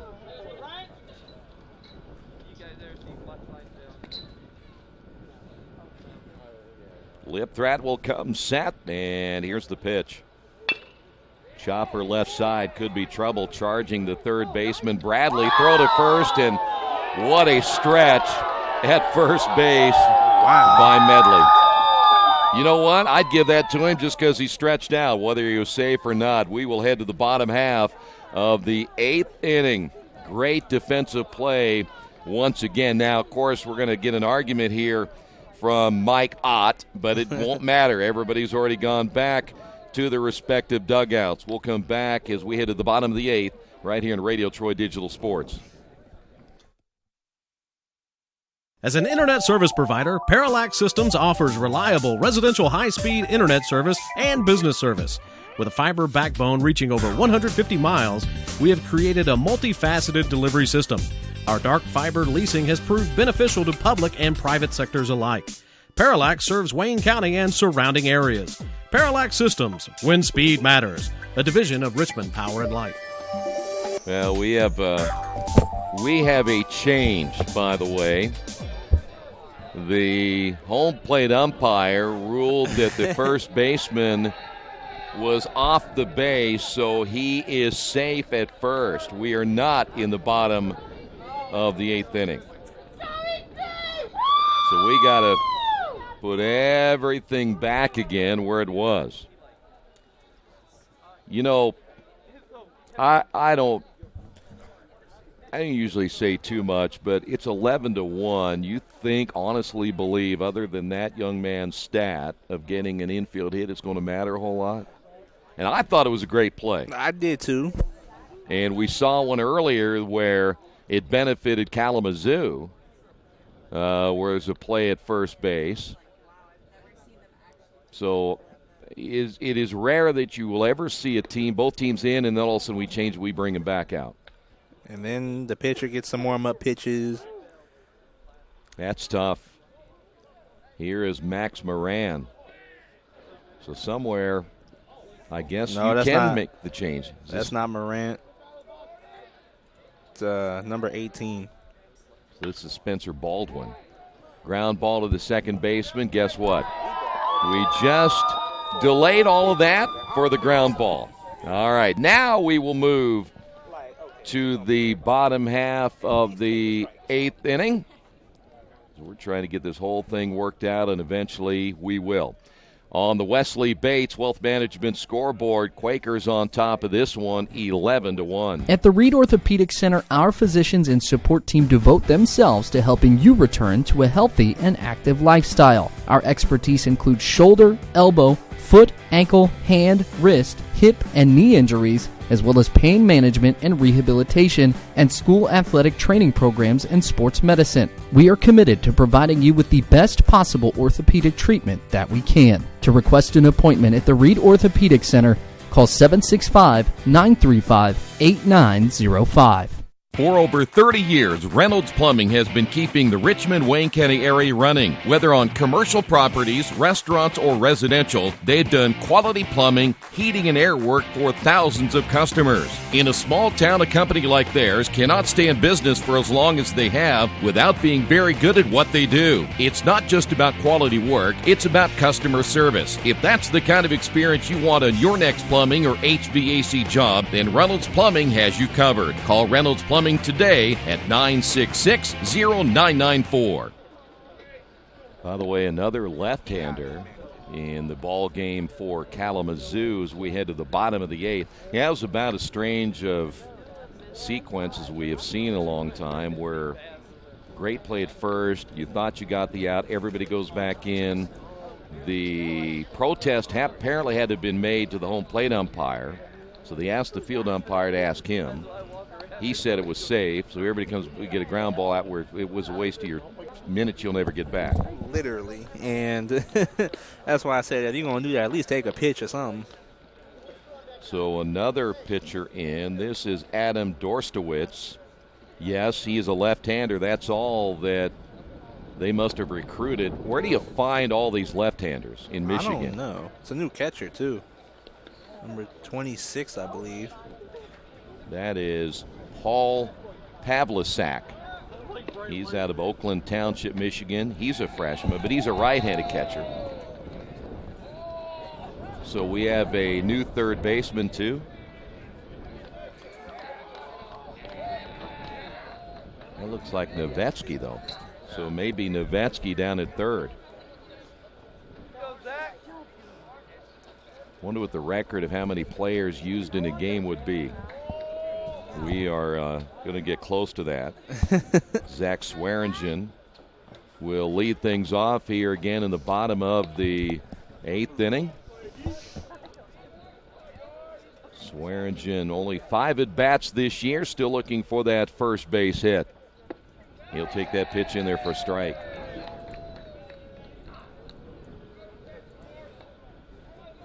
Another pitcher warming up in the bullpen. And he better not be left-handed. By Nah, God. he right-handed. They've got to be out by That's now. what I was thinking. Pitch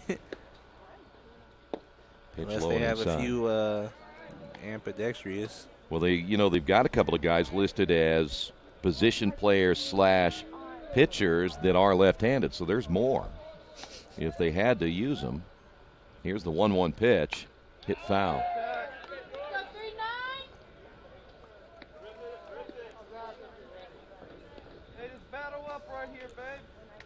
They could use Morgan, Ryan Morgan. He is a outfielder / left-handed pitcher, so they still have him available.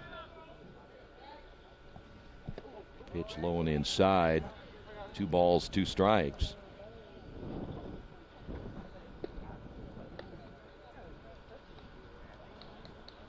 But I think other than that, they've used everybody else that would be a regular called pitcher.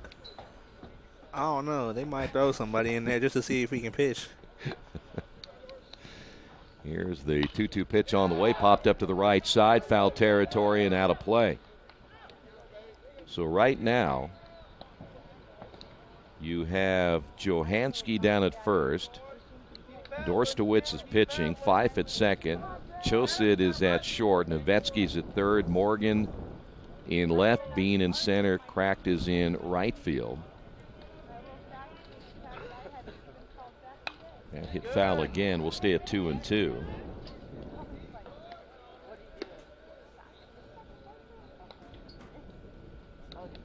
And you had said that his 26th, the catcher, Pavlisak, Paul Pavlisak. He wears, again, number 26. So this is, I think, their 3rd or 4th catcher they've used. This pitch on the way, up high, 3-2.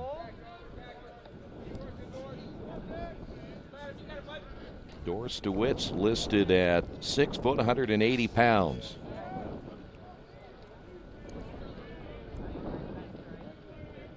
Payout pitch on the way. Lost him there. It'll be a walk.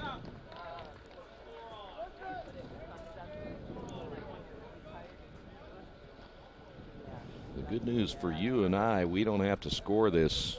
Keep making all these changes on here. Well, our paper would have been just unreadable by now. It was done in the 7th inning. Something like that, yeah.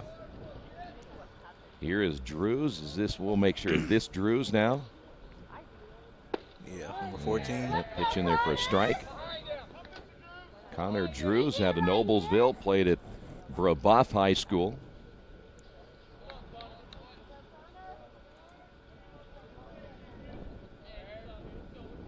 See, this game is so fun now. More fans are still coming in. That's hit well, but foul down the left field line.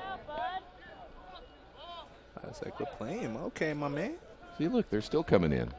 Of course, it's so entertaining. Or they might have left to grab lunch.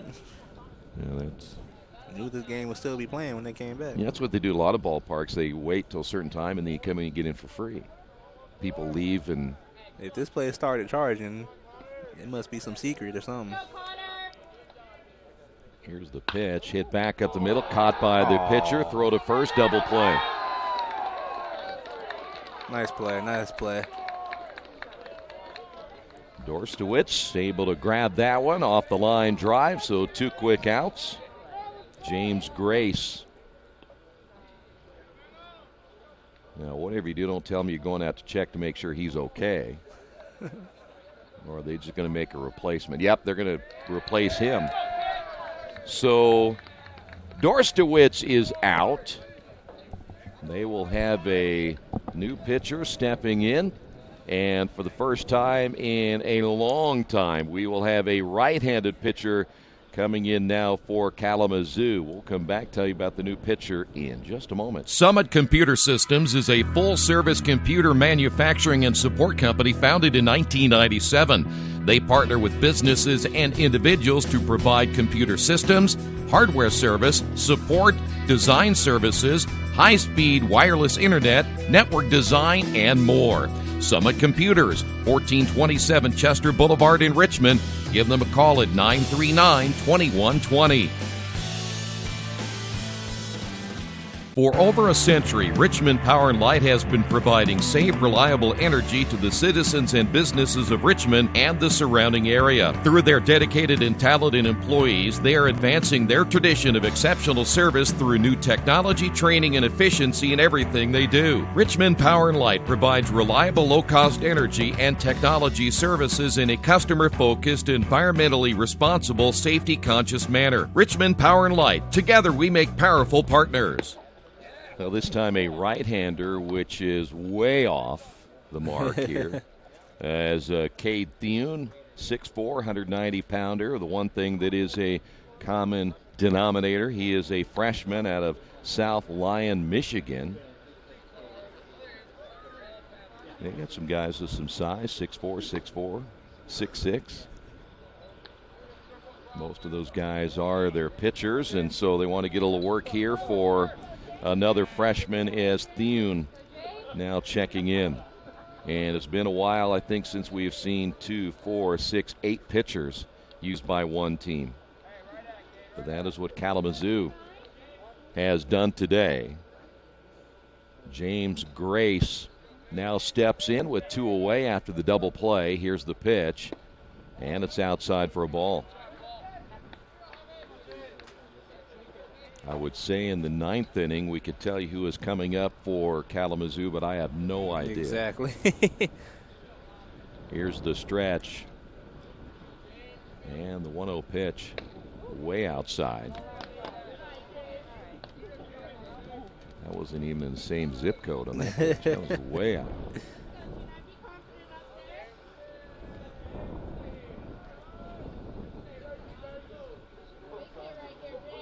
The 2-0 pitch. Well, I tell you what, grounded right back to the pitcher. Good thing he was 6'4". We are going to head now to the top of the 9th inning. It has taken a while to get here, but Earlham now just 3 outs away from taking the series on the Wesley Bates Wealth Management scoreboard. Earlham on top, 11-1. Today's game is being brought to you by Tri-County Awards in Richmond. Customized awards and quality engraving services. When you come to Tri-County Awards, you'll get nothing but the best customer service. We take pride in our prompt service and easy availability. Celebrate success with a gorgeous medal, trophy, or plaque from Tri-County Awards. We've been crafting awards since 1972. Choose from a wide variety of designs and styles. We're a locally owned and family-operated business. Tri-County Awards, 1001 Southeast Street in Richmond. Mendenhall's True Value in Richmond is your local source for the things you need at home or your business every day. Everything from hardware, tools, carpet cleaner rentals, window and screen repair, lawn and garden supplies, as well as hunting and fishing licenses. It's all in one place at Mendenhall's True Value Hardware, right around the corner at 125 Southwest 5th Street in Richmond. Give them a call for more information at 962-4842.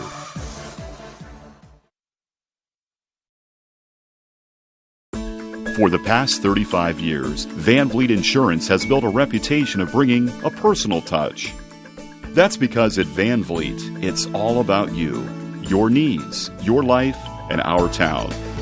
Along with providing quality coverage to individuals, families, and local businesses, we're proud of our community and the opportunity we have to protect your future within it. Van Vliet Insurance, an Erie Insurance representative. Hometown professionals at work for you.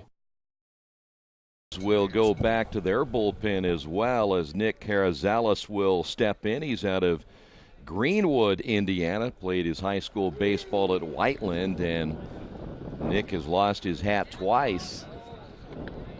He is 6'1", 160 pounds.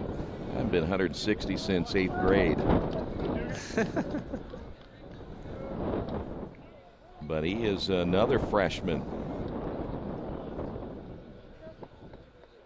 So we will take these young men one at a time. Dugan Fife is first up here in the top of the 9th inning. Carrizales' pitch on the way, bounces in the dirt, 1 ball, no strikes.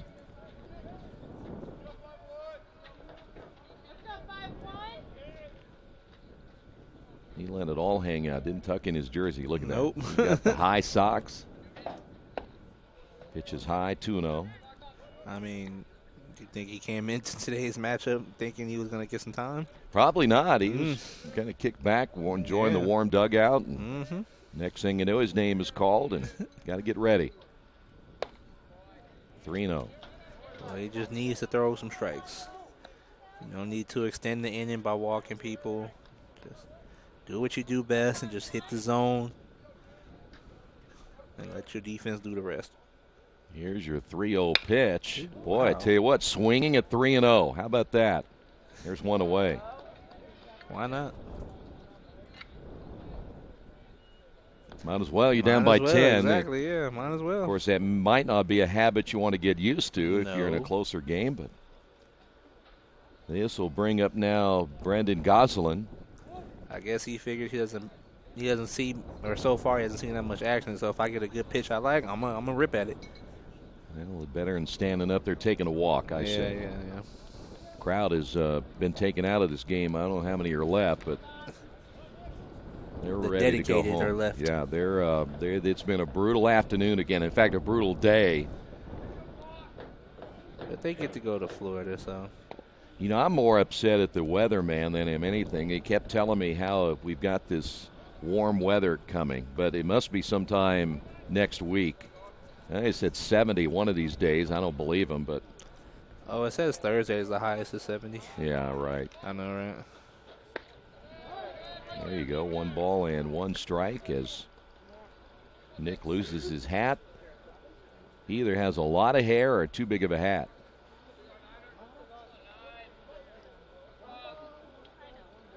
Here's the 1-1 pitch. That's a line drive, base hit. It's a nice base hit right there. So Gosselin on base with 1 away.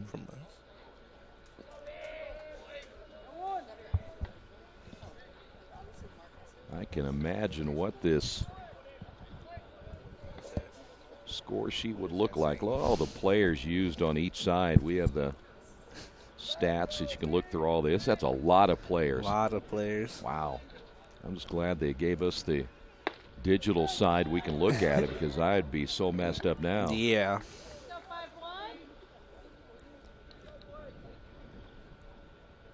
Blake Bean, 0 for 8 on the season, 4 strikeouts. Carrizales' pitch lined into left field. There's another base hit, this time going the opposite way. And now runners at first and second. Well, he gets his first hit of the season. 6 hits now by Kalamazoo. We wait until they come up to decide who is up. So here is Ben Chosid.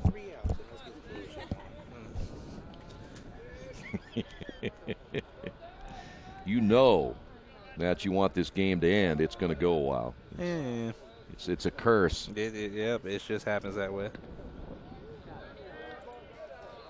You all thinking about something to eat, want to enjoy the rest of your evening. Yep, they're going something like that. They're going to make you pay. Baseball has never been on a time frame and never will be.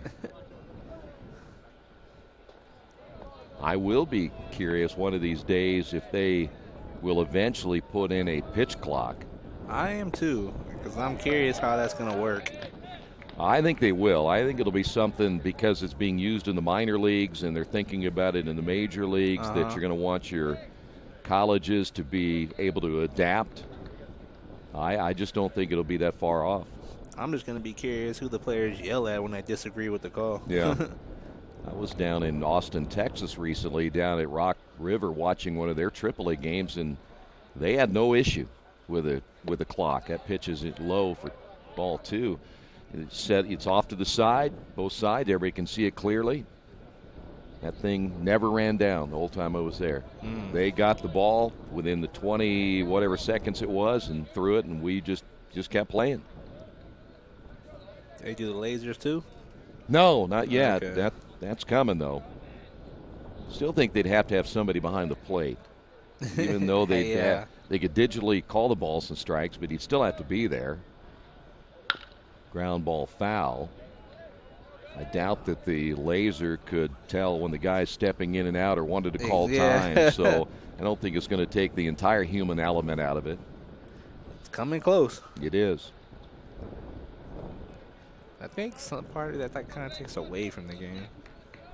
Well, I think you're right. The human element, you got to keep it. Yeah. I'll tell you one thing it does. I think if you have a pitch count, or not a pitch count, but a clock that you have to go by in college baseball, it's going to cut down on 3-hour games. That I agree with.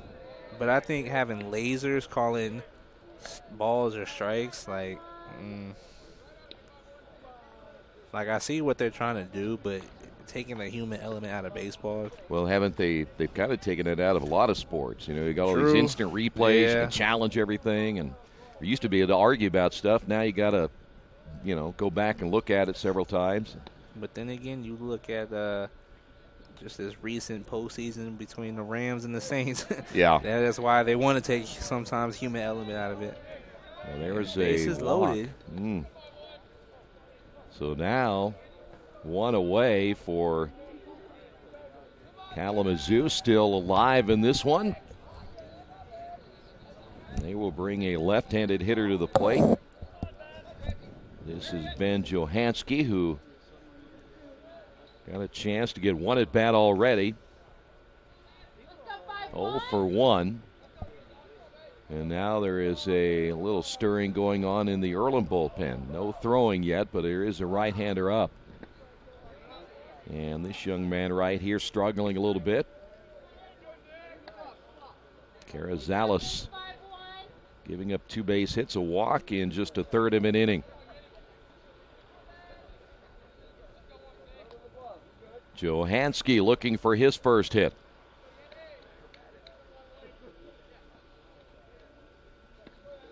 The stretch. And the pitch. If you had a pitch clock and it started every time that, let's say you gave him 25 seconds. The hitter can't sit there and mess around either. He's got to get in there and be ready to hit. He's got to receive his signals. So I do agree that it does cut down on the time. And I do agree with people that baseball is an entertaining sport, but people just get bored because it goes on for so long. Yeah, and that's the reason. I mean, attention spans in all facets of people these days. We want everything in a hurry, and you just, in the way our lives are, you don't want to sit at the ballpark for 4 hours. You got other things you got to do. And baseball's got to fix it. Some enjoy it, a lot don't. Fly ball into center field, and that's going to fall in for a base hit. And a run will score. It is now 11-2 as Kalamazoo trying to mount a small rally right here. Hey, why not? I think if you're the coach of Kalamazoo, you like the fight that your players are showing. Yeah. Not ready to get on that bus and leave just yet. Here's Drew Nowitzki. Major League Baseball has been fighting with long games forever, and that game has changed so much over the years, and you don't see that pitch is low. You don't see the stolen base much anymore. Everything's either the long ball. Yep. Tons of home runs. Pitchers are so specialized now. They have maybe more changes than they'd had before. That is true. Hit foul. When you think about pitchers, if they go 5 innings now, they think that's a quality start, which, again, that's part of the change. But they just don't have guys that complete games anymore. Nope. You have pitchers now that are 1-inning guys, and you could make $5 million a year more. That is true. Ooh, that got him. So there's another run across, and this isn't going to last long. I think they're looking at the bullpen to see if whoever is down there is ready. Here is Devin Mahanti.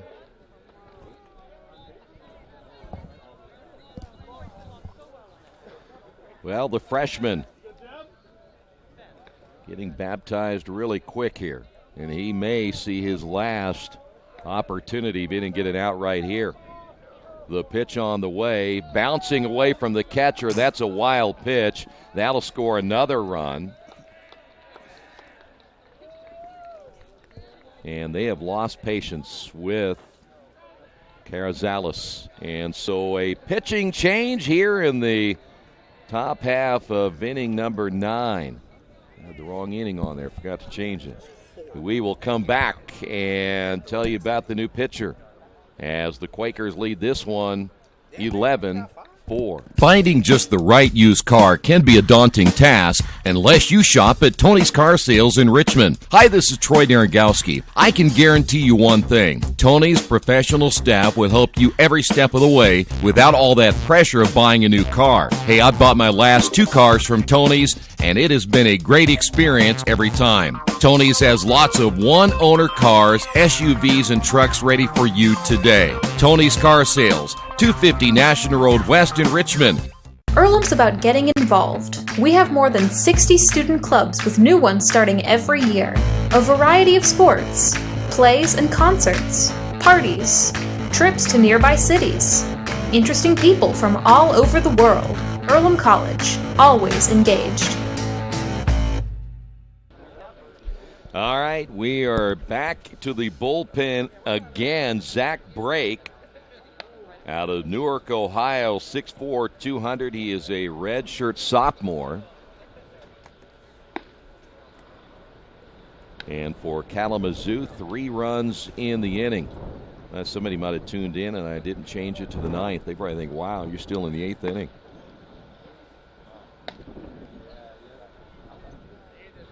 What time did this game start? 12:50. Something like that.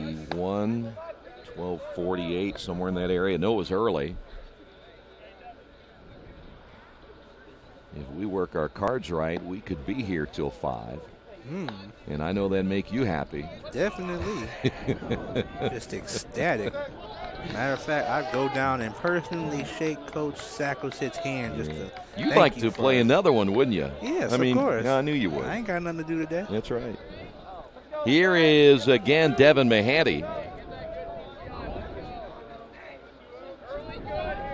Mahanty in the DH slot. Pitches outside. 1 ball, no strikes.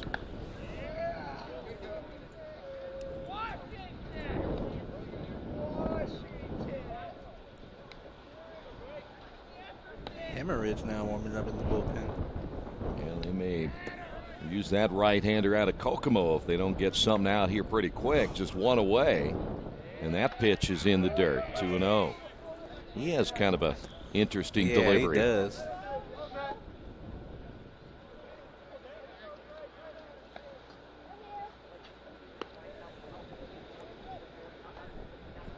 Runners at second and third. The pitch is low, and that'll put a runner on. So now bases are loaded. Again, just 1 away, and stepping to the plate will be Ryan Morgan. We had reset everything there, so what you see there at the top is now correct. 1 out, top of the 9th inning, and 3 runners on. Here is Morgan, the pitch. Grounded to the right side. Will it be 2? There's 1 at second base. Nope. 2 runs will score. And this game's not over yet. Wow. That'll be an error. Wow. I don't think that was a throwing error. I think that would happen down at second base with a shortstop Swearingen. Even when Earlham is up 10, we struggle to close the game out. Well, now you're only up by 5. And there's still just 1 out. Kalamazoo all of a sudden getting some life right here. The catcher's at the plate.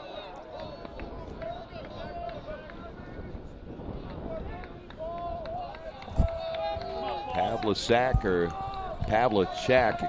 at the plate. And that pitch way outside.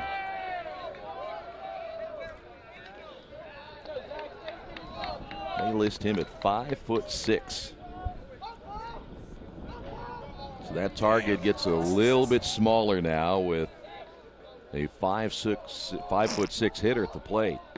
Runners at first and second. Breaks next pitch. Hit into center field. Bryan is there. Lost it. It rolls by Bryan. Another run is going to score, and it's now 11-7. I don't think Bryan even saw it.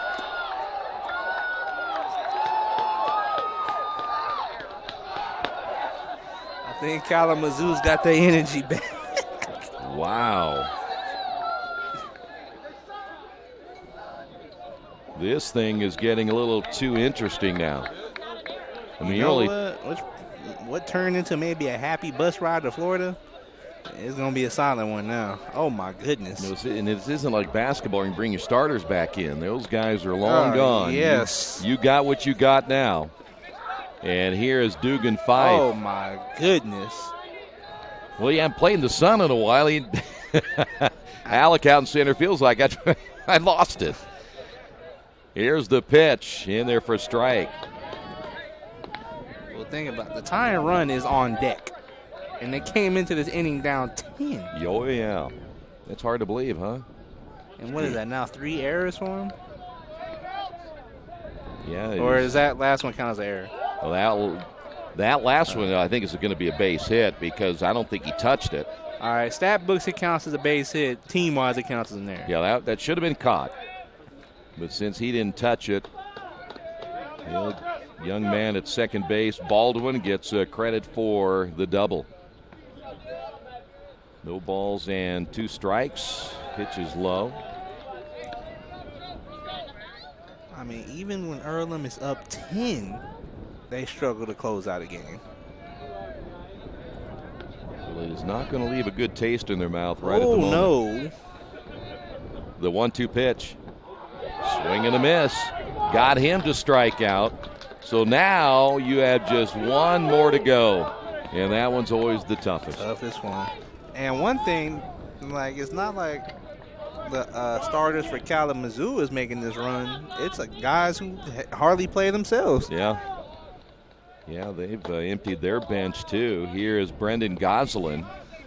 I also think it shows what it's like for a bunch of players who really don't have anything to lose. We're down 10 going in. We got nothing to lose. Let's just take some hacks. That pitch is outside. By the way, Goslin hitting at 400, so he has a chance to do more damage. Picked up a base hit in the 9th inning. He has not been in a situation, though, with runners in scoring position this year.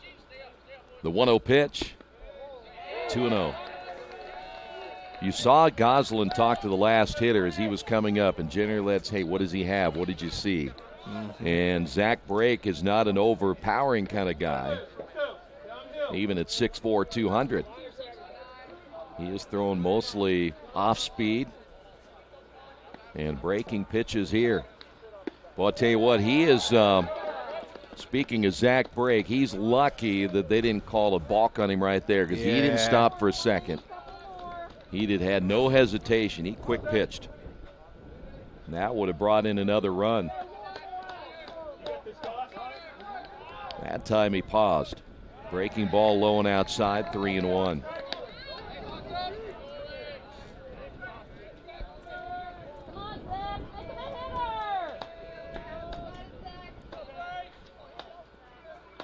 Goslin back in. 2 away here in the top of the 9th inning. The pitch. Hit well. Third baseman scoops it up. The throw to first in time, and Bradley finally puts an end to this one here this afternoon. Well, the Quakers end up making things very interesting at the end, but eventually pull out the win. 6 runs in the inning, by the way. And there's your final scores. The Quakers will take 2 of 3 in the series, and it wasn't pretty, was it? No, it was not. No, not pretty by all means. So now the pleasantries at the end of this one, and now Earlham will take some time to get all of their stuff together. They will head to Florida. They'll play Kenyon on Tuesday.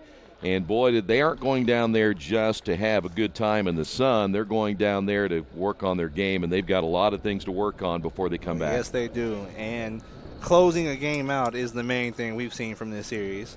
And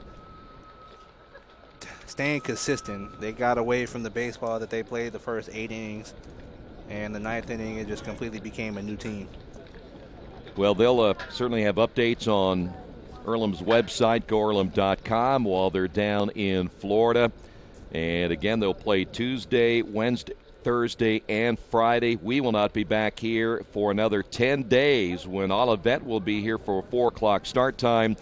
And before you know it, the first conference game, though still a ways away here at home, they'll be on the road for their first 6 conference games before they get Rose-Hulman back here on Tuesday, April the 9th. That's going to do it. Thanks for being with us. Quakers take the second game 11-7. We will see you next time. This has been Earlham Baseball right here on Radio Troy Digital Sports.